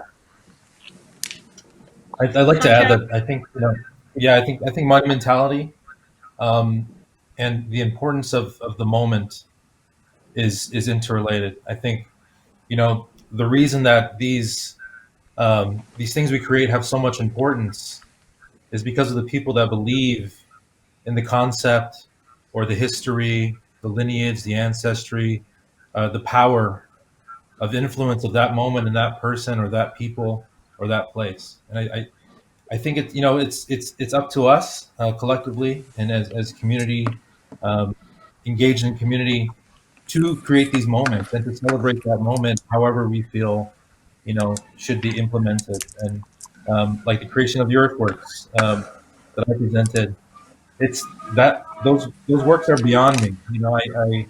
I planted a seed and it's up to the community to water it and to watch it grow. And I think that When we propose new places, new monuments, it's the power is all of ours. So if you want to be a part of the process, or a part of that dialogue, participate in any way you can, monetarily, through forums, through letters to the powers that be. Be a part of it. It's up to all of us.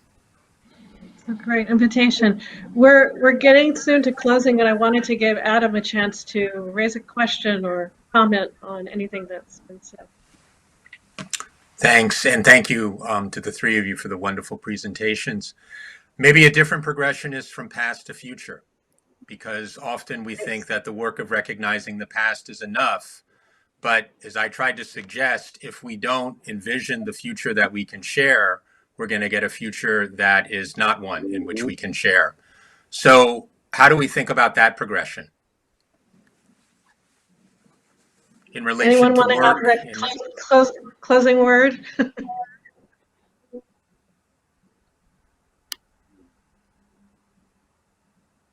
You're talking about past to future and the transition? Yes. Yeah, or like how do we get to a future that we can share by the kind of work that we do about remembering the past? I think we have to come at a lens of honoring each other and honoring our collective experience and story as a humanity on this earth. As simple as that. We need to celebrate the moment, each other being here together, and celebrate togetherness. However that may be, through the creation of equity, so that our voices are all heard. Right. Honoring one I don't another. Oh, go ahead. don't know exactly how to do that, but I do know that art is one of the greatest vehicles to bring people together.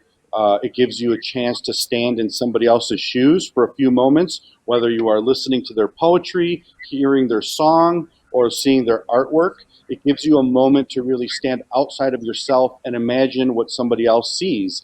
I think that's the power of art, and I think that is one of the ways in which the arts, the arts in general, they bring out our human nature and really do affect us in spectacular ways, exciting ways. Thank you, and I think honoring each other and the arts is a perfect note to end on. There's so much more to talk about, but please join me in thanking our wonderful panelists and speakers. Next up, we'll have a spoken word performance from Logan Liu and a video about Tanika Johnson's Folded Map project. Thank you all for joining us.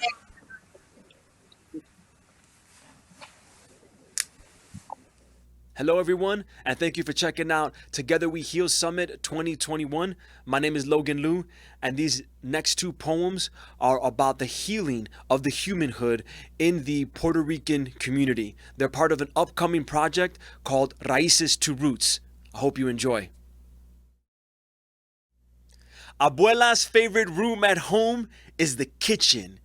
La sangre llama, Abuela says. Her accent is one of the last sounds left. 50 years of tough city living got her reminiscing of a warmer place. Maybe that's why she likes to spend so much of her time en la cocina. This is her time capsule. Childhood memories come back to her every time she sprinkles seasoning. Here, she offers advice con sabor. Sol sofrito con amor en la cocina is where Abuela sits next to the window of our third floor apartment. I could swear she was looking at the city's snow-covered rooftops like they were the rolling green mountains of Adjuntas. The window in our tiny cocina overlooks an alley, a gallery of hood stories where she would see Tony and George playing the art of catch, Juanita and Lucy playing tag. Oye, ven a comer. The mornings were coffee, strong. It was her sunrise ritual to awake the senses. A canabustelo sits next to the stove while she has her pan con mantequilla. The afternoons brought bacalao frying. The sizzles sounded like a crispy ocean. Abuela plays music while she washes dishes. The faucet sounds like a waterfall. Salsa is dripping from the alarm clock radio. She dances with the mop. Abuela's cocina is where I learned how to speak Puerto Rican, sofrito, pilon, malanga, yuca, machuca, and I wait patiently for my food.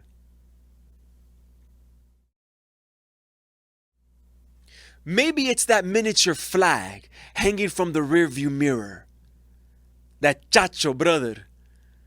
The cruising down Fullerton in June, halfway hanging out the passenger side window. The smell of garlic still on your clothes and hair, even after you left the restaurant.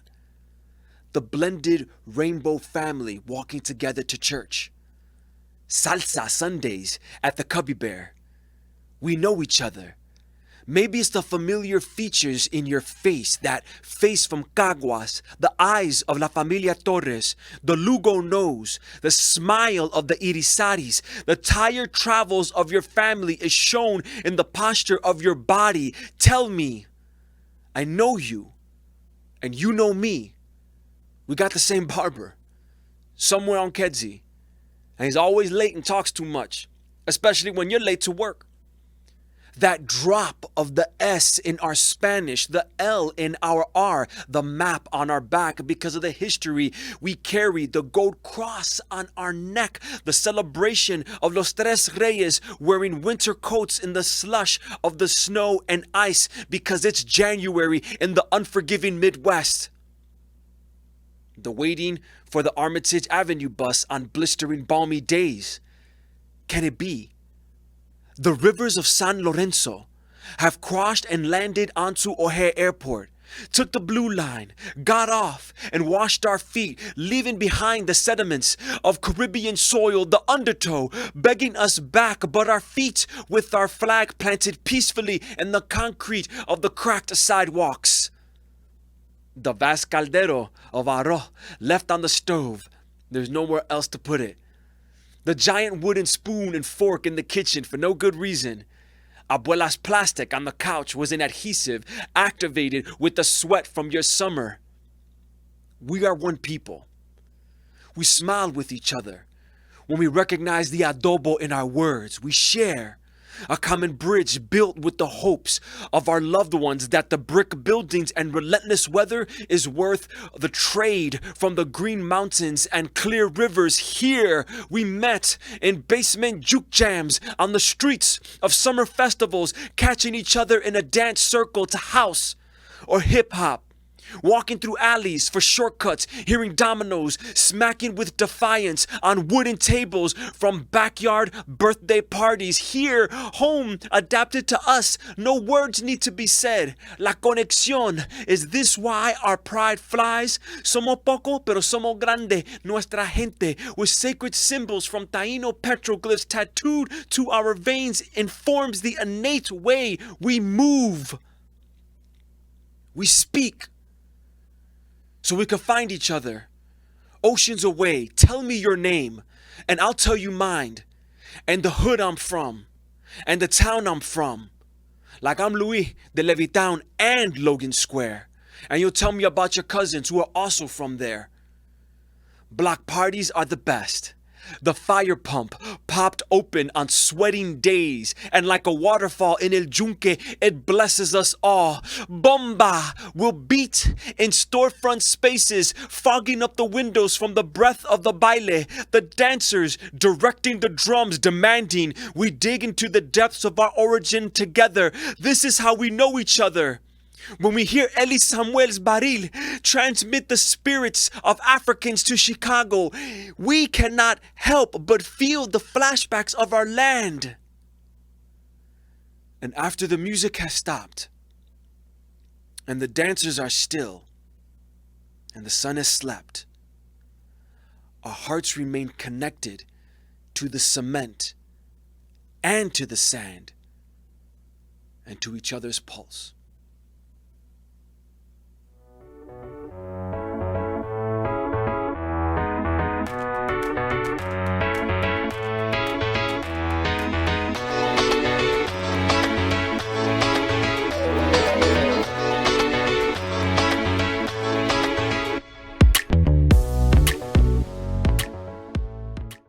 Chicago residents Nanette Tucker and Wade Wilson share a love of gardening and craft beer. That would be kind of cool. It would be cool. They're like neighbors, sort of. Wade is called your map twin. Why are you guys twins? We're twins because when you follow the map, we touch one another on the map, north and south. Like many cities, Chicago's a grid with many streets spanning north to south. If you fold a map of the city in half, you can match addresses on the north side with the same block on the south side. You lived all your life never thinking you had a twin. And now I have one. Yes.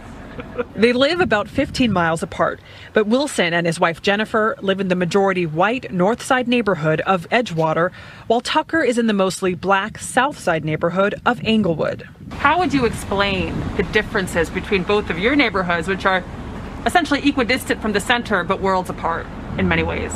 It's very clear that neighborhoods primarily on the north side have had more investment. Everything from the street lighting to grocery stores and restaurants. It's plentiful on the north side and it's not here. It's almost like you feel a light come on at a certain spot when you're going north. And when you're coming back south, you can feel the gloom that's upon us in Englewood. Curiosity. They met through Tonika Lewis Johnson, a social justice artist who grew up in Englewood, a community often in the news. Two mass shootings on Shot Chicago in the head this drive-by shooting claims the life of a 15-year-old boy in West Englewood. Lewis Johnson created the Folded Map Project, which includes this film, to change the conversation. She contrasts how the same street, like Ashland Avenue, they look very different. Looks on the north side, the sidewalks, and the south side, the maintenance of the building, none of which have anything to do with gun violence, only disinvestment. Chicago's segregation is due in part to racist policies like redlining, where banks would designate properties in minority areas, delineated in red, as too risky for mortgage lending, excluding Black Americans from a primary pathway of building wealth, homeownership. You have neighborhoods that are predominantly Black that have low home ownership as a result of the discriminatory practices. Businesses left, so you don't have a business corridor, so therefore you don't have jobs. And now the schools are starting to fail because they aren't properly funded. Her solution, bring the North and the South together with map twins. It can feel so overwhelming to try to take on systemic racism.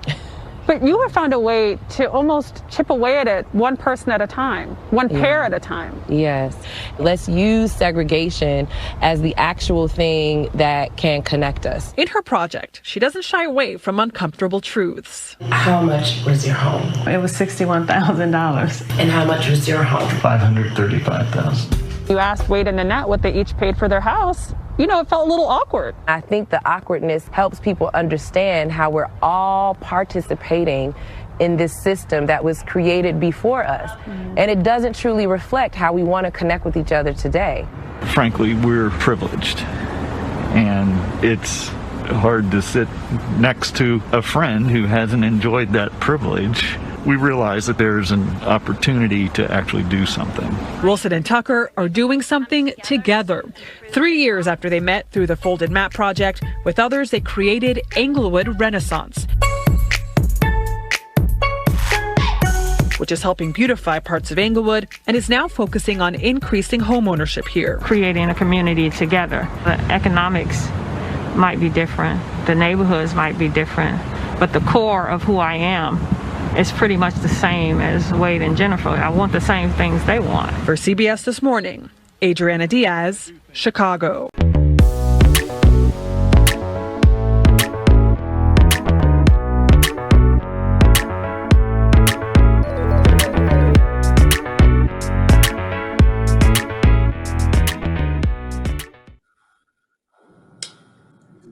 Well, thank you. And I don't know about others, but this day, just so far, has been so full. And I'm sitting with a number of different thoughts.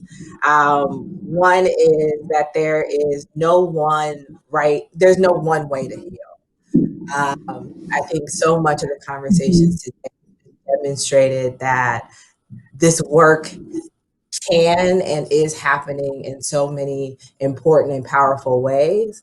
And our ability to embrace all of that can tap into our full power. The other thing I'm sitting with is this work does not start, nor does it end with an initiative called Together We Heal. And in fact, this work has been the story of our city, the story of our resiliency, the story of how even we've gotten to this far, and this moment needs to be about how do we continue to write that story? What will that look like? And so I'm so pleased to have four amazing leaders with me who can share just a little bit more with us about some of the work that they've been doing, both before, in line with, aside, and continuing to move in this healing work. And so I'm going to ask our folks to introduce themselves quickly. And when you introduce yourself, your name, your organization, and then use my favorite prompt question of what's your favorite Chicago memory. But for time's sake, just give me like the one sentence version or a couple sentence version. So I'm going to go ahead and pass the mic to Jamira. Thanks, Candace. Thank you. So I'm Jamira Alexander, the president and executive director of Public Narrative. My favorite Chicago memory is actually a childhood one. I was like 8 years old or so. My grandmother let me go to the beach with my cousin and his friends, and they were teenagers. Big boom box, heard the Humpty dance for the first time, like totally changed my life. But what made that memory so profound is that that was a time that I could remember teenagers enjoying the city as if it were theirs. And to see the differences between then and now is just really alarming.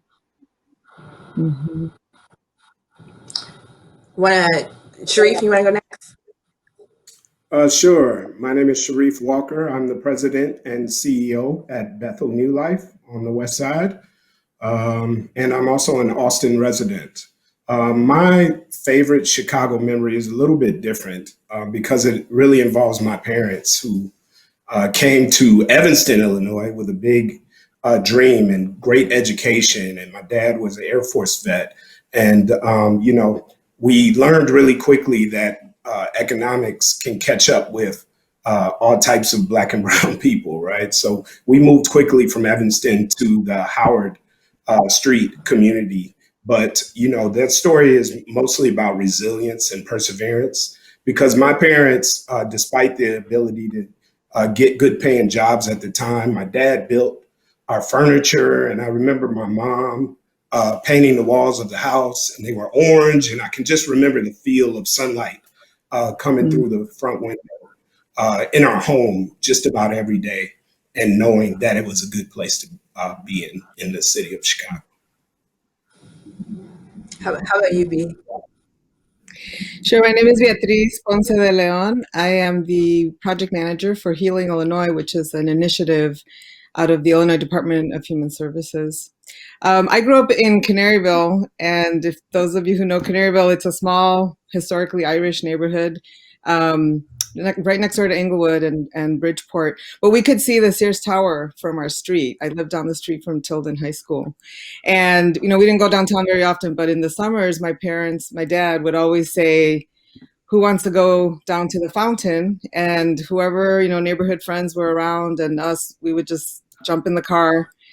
And it's such a memory because I remember just like you get on the Dan Ryan, 47th and Dan Ryan is very kind of industrial looking.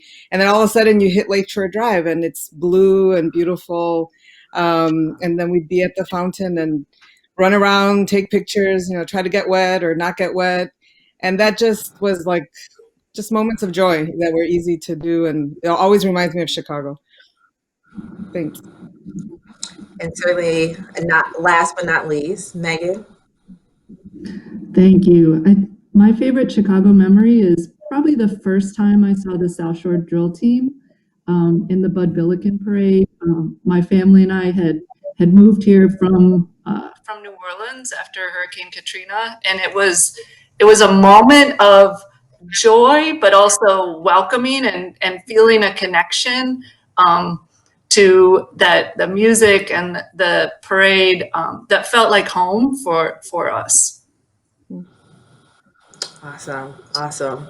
And so I'm just reflecting as you guys talk about your organization, mention briefly a little bit of the work you're connected to. You all sit in very different seats, some in communities, some with institutions, some with government. And I know each one of you have been engaged around the healing work, certainly in the last couple of months, but for many, much longer than that. So I just want to get a reflection from folks about something either you've learned or you've observed or you're thinking about in relationship to the work that you've been involved in the last couple months. And maybe Megan, I'll start with you. I know you're doing some interesting and cool work when it comes to students. So could you share? Yes, thank you. We did a student voice healing circle in Network 16, which with the schools on the southwest side of the city that I work with, we already had student voice committees, but I think I took it for granted that we were having these conversations. And I think what really stood out for me is a reminder that we need to have young people at the table, not just to give feedback, not just to kind of brainstorm, but to co-construct, to be shared leaders in the work that needs to happen.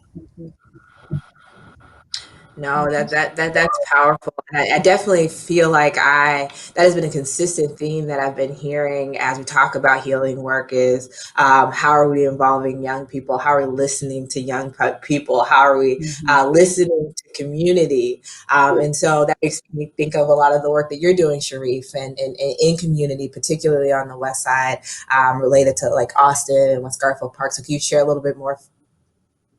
Yeah, sure. I've been at Bethel New Life just over 6 months. And so it's been a really interesting ride so far. We have senior housing on our campus, and we have young people on our campus, and we're surrounded by community. And so having interactions almost every day with people that have been a part of the Bethel story for, its 41 years of existence brings to light a different story just about in everyone I talk to. That's stories of resilience that aren't always heard. And so when we think about racial healing and what needs to happen to get to a point where communities and families are healing, I think it's one thing that really does need to happen is we do need to have more of a environment that allows and invites those different stories to be heard. Because how do we plan healing without hearing the stories of those that need it most?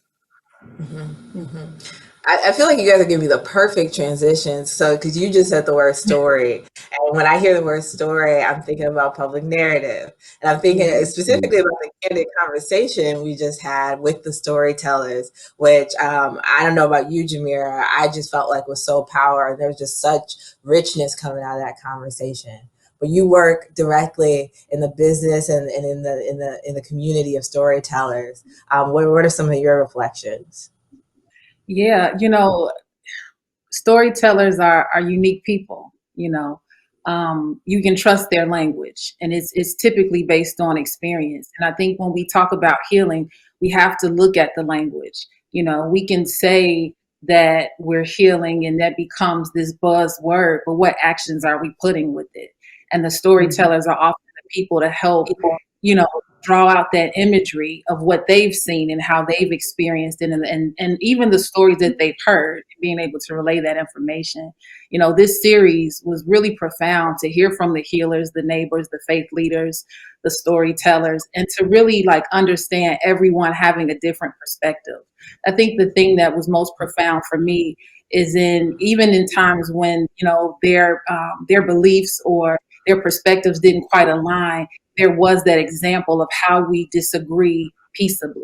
And to be able to just witness that, spur of the moment, many of them did not know each other prior to the conversations. To be able to see that impromptu synergy was really powerful.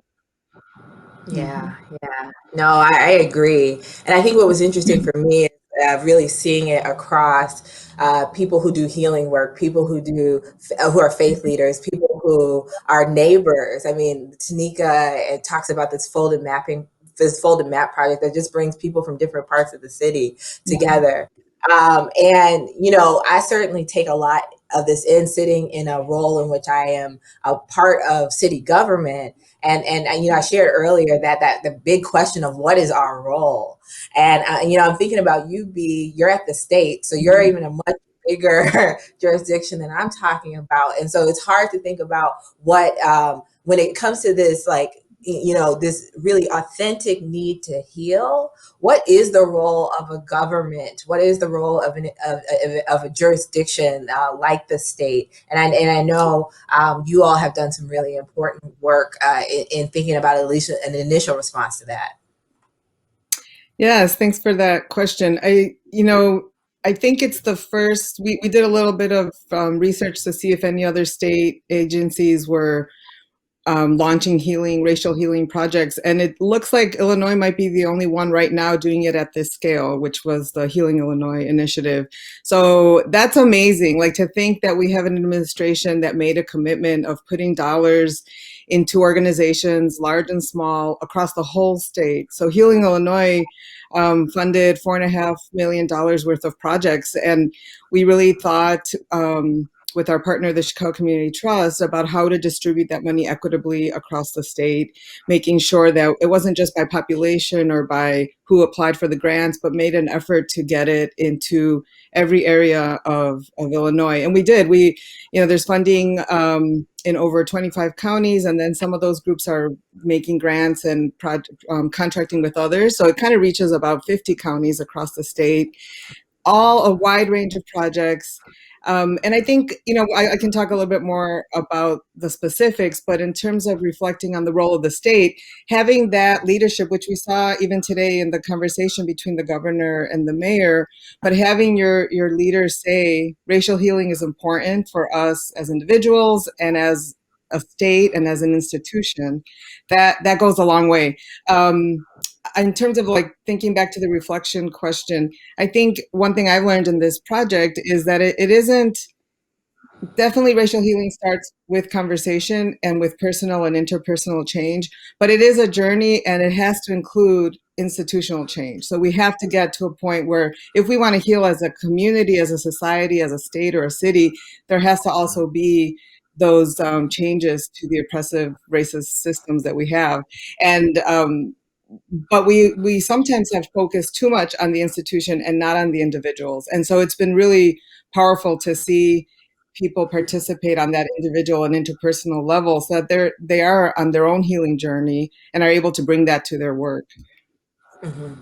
Yeah, no, I really agree with that. And the reality is this isn't just about conversation. Conversation is key, it's fundamental, it's connections, it's understanding, it's all of that. Mm-hmm. But there is this sense of action, this sense of movement, this sense of we are on a journey, we are progressing. Mm-hmm. And I don't know about you all, but I'm sitting with this big question, especially after listening to so many of the comments from earlier. Like, what might be possible here? Like, what does envisioning a future around some of this work even begin to look like? I don't know.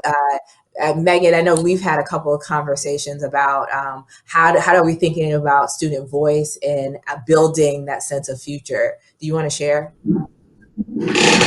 Yes, I'm lucky to work with young people across 17 schools, and I think we keep saying how amazing our young people are. It certainly goes without saying that the space that we create for them, the opportunity we create, they will take and run with it. And in Chicago Public Schools, our equity framework calls out inclusive partnerships, and we've framed young people as part of that vision of inclusive partnerships, which is a guiding principle for all the work we do.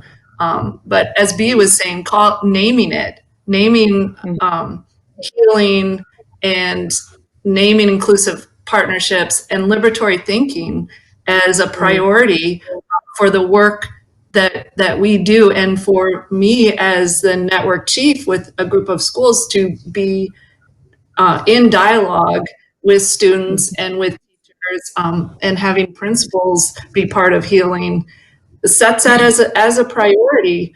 But then it's my responsibility we've opened that space. Now, how do we build the infrastructure to continue elevating young people, to bring them back to the table and be part of the planning that will last and they'll take into the future. Anyone else? What do you see for the future? What are you visioning on for the future? I really see more collaboration, and authentic engagement. There's a lot of investment that our communities need. And just as B said, like, we invest a lot of times in the structure, but not so much the people. We have to invest in our people. Our people are our greatest resource. And, I'm a firm believer that, like, if we can't do right by people or make them better, then it's best to simply leave them alone. Like, someone will come across their path who will likely be able to support them in ways that we can't.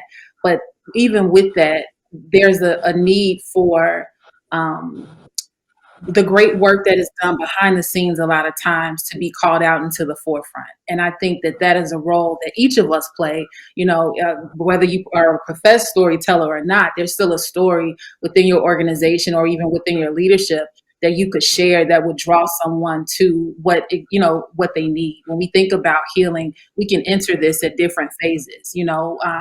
I may be healing, from some generational trauma, or you may be healing from some more present trauma, immediate trauma. But in any event, healing takes place on all sorts of levels. So Chicago has the wherewithal to heal itself. But, as we find oftentimes, we're a city at war with itself. We have the strikes taking place and different things of that nature. And there's a lot of politics involved, but at the same time, all of these events are impacting the lives of people who are oftentimes left, with the destruction and the aftermath of decisions that they had no insight or no feedback to really provide in helping to guide that. So I'm hopeful that in these conversations that we're having that have been initiated, that are continuing, that we're able to see a lot of that feedback incorporated into the decisions we make moving forward. Yeah, absolutely. Sharif, what are you visioning on? Yeah, I think the two previous comments were very interesting because we're talking a lot about healing, but I don't think it's easy to heal when we're not simultaneously doing some things around prevention of future harm. And so how are we looking at big picture things like as much as we're separated as communities, that there are some things that each community can look at structurally that can help them support families and achieve goals that are going to elevate people in those communities to a certain aspect where there's more hope and there's more understanding of what's necessary to be successful. And so just going back to something we were talking about at the state and city levels, is how do we dig deeper in with communities and figure out just what those communities need, what type of investment is needed, and what type of partnerships are needed to really get behind full development plans for communities that don't make people have to compartmentalize and say, what do we need to make the schools better? But what do we need to make certain institutions better? But how do we have a bigger picture of what the entire community needs so that people are working together and prioritizing based on the needs of those institutions that live within them to be stronger communities overall? Be anything you want to add? I was just thinking future because this work is one reflection that I thought about as I was thinking about this conversation is just how sometimes as people of color who are working on racial justice or social justice movements, we don't take the time to take care of ourselves and to heal. And having participated in a few racial healing circles with TRHT, I found how powerful that really was to be a part of that and hear other people talk about how they appreciated that space. So that the racial healing activities, like what Healing Illinois is funding, that are very individual and interpersonal oriented, are such an important component. And yet, for me, I have a tension with how do we reconcile that individual healing with the institutional change that has to happen, that we have to acknowledge the damage that racism causes every day, right? And that we have to find a way to, as we center our work around economic justice and different social justice issues, racism has to be acknowledged and accounted for. And so in terms of thinking of the future is how do our leaders, how do we as community continue to focus on that so that at the core we are working towards being anti-racist. And that will bring changes at the community level, at the institutional level, and individually. And that people have they'll jump into this work in different ways. So it has to be available and open in different ways. And we definitely have seen that across the state. There are some communities where they have never taken the time to talk about racism in the way that we're asking them to, but they are now because this was an opportunity. And then there are others where people are already on the front lines doing the work. And so it's, how do we help empower that and get that work going? So thinking future is just bringing intentionality to weaving in the kind of personal and interpersonal racial healing with the institutional accountability and change that has to happen.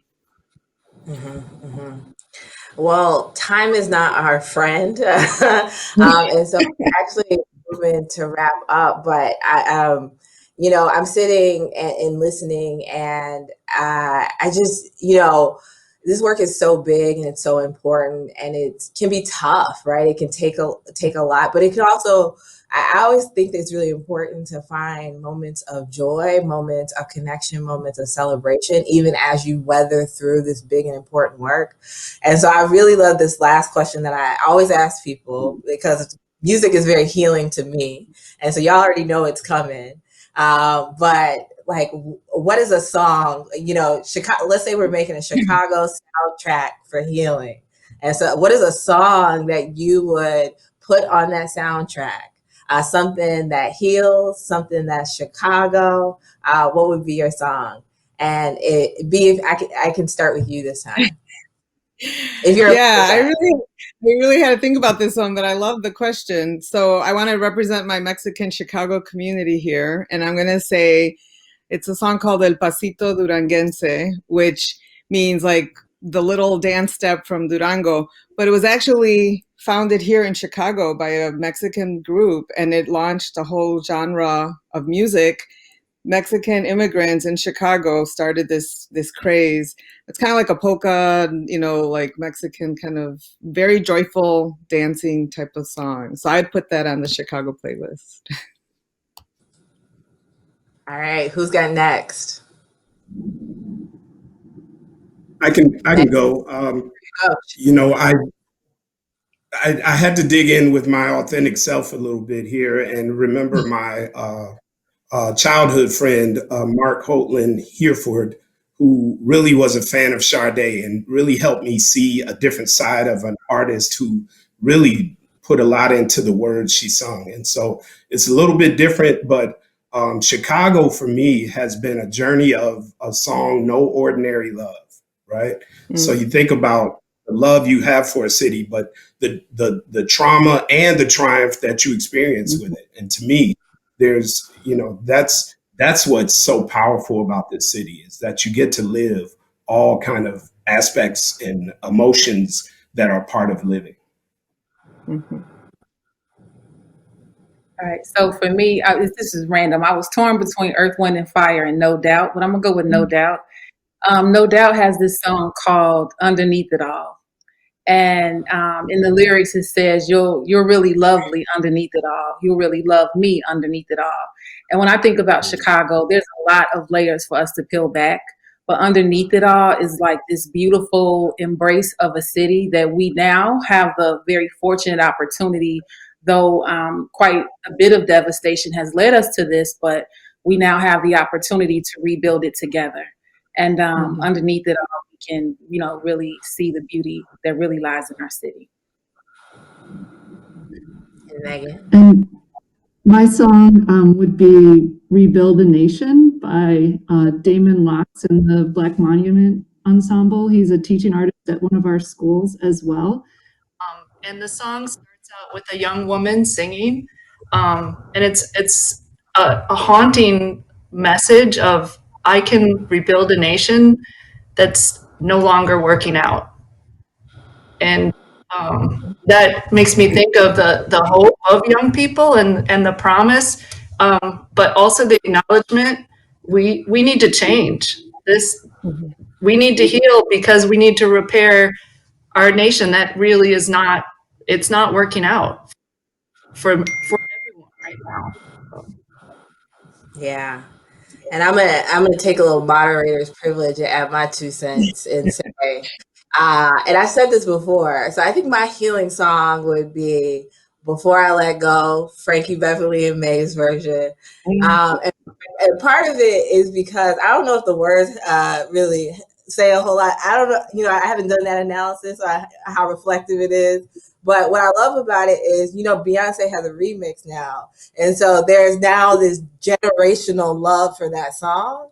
And I imagine the Chicago summer, we're at like summer dance or something, and that song comes on, we all know what's going to happen. Like the whole crowd will erupt. And to me, that is pure joy and healing. And it's so Chicago that I love it so much. So that would be my song.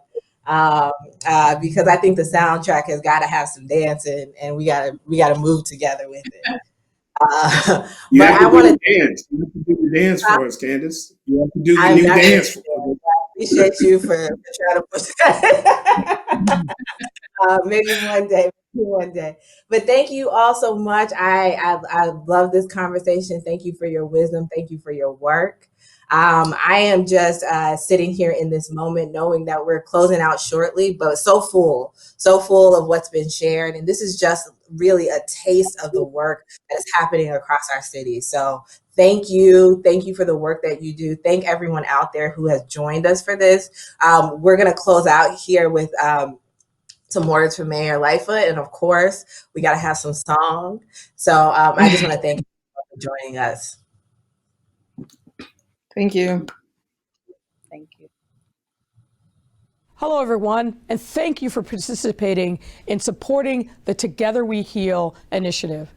This effort has been made possible by more partners than I can name, but I would be remiss if I didn't give a special note of thanks to our anchor partners. This includes Truth, Racial Healing and Transformation Chicago, the Chicago Community Trust, the American Jewish Committee, YWCA Chicago, the Racial Equity Rapid Response Team, the Equity Advisory Committee, and Public Narrative. This past year has been challenging for our city on many fronts. At the start of this initiative, I made a commitment to you that both myself and my team would engage in difficult conversations about the harms that have been created and how we build a path forward. I have. Leaders across the city government have, and we will continue to engage in difficult conversations because this is not the end, but just the beginning. This moment will forever change us, but it's up to us to make sure that change is for the better. As we set a vision for the year ahead, I invite you to help us build a year of healing. A year where we don't allow ourselves to forget all that has happened, but instead be transformed by it. A year where we advance plans and ideas that teach us about our history, reckon with our past and our present, and plan for a future where we can all thrive. This is a healing we need to make us stronger. We must lean into our shared faith and love for our city and our unyielding commitment to each other. So thank you And please continue to be safe.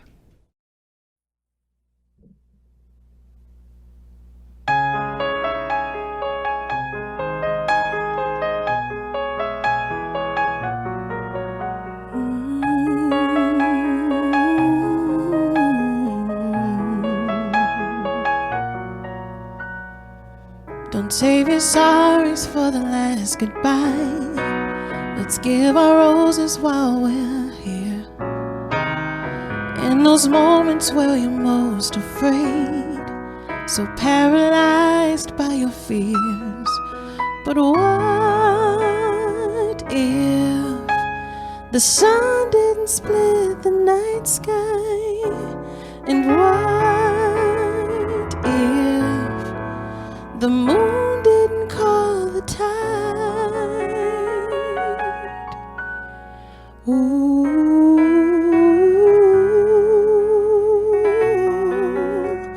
ooh, ooh,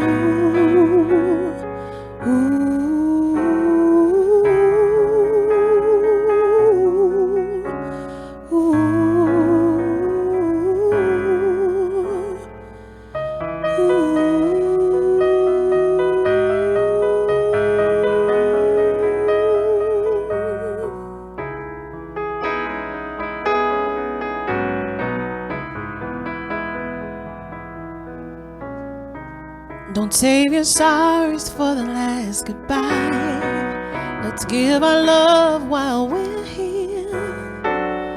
All the gifts that we hold so tightly, so paralyzed by our fears. But what if the flowers had no courage to bloom? And what if the wind second-guessed its tune?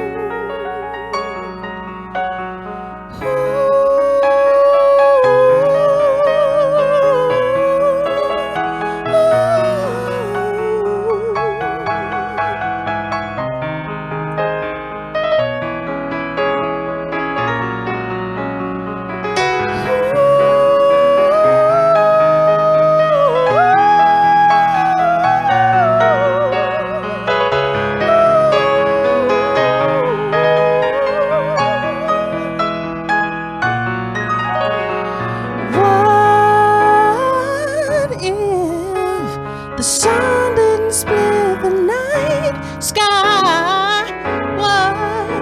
What if the moon didn't call the tide?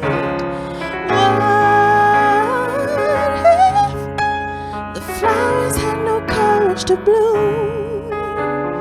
What if the wind second-guessed its tune?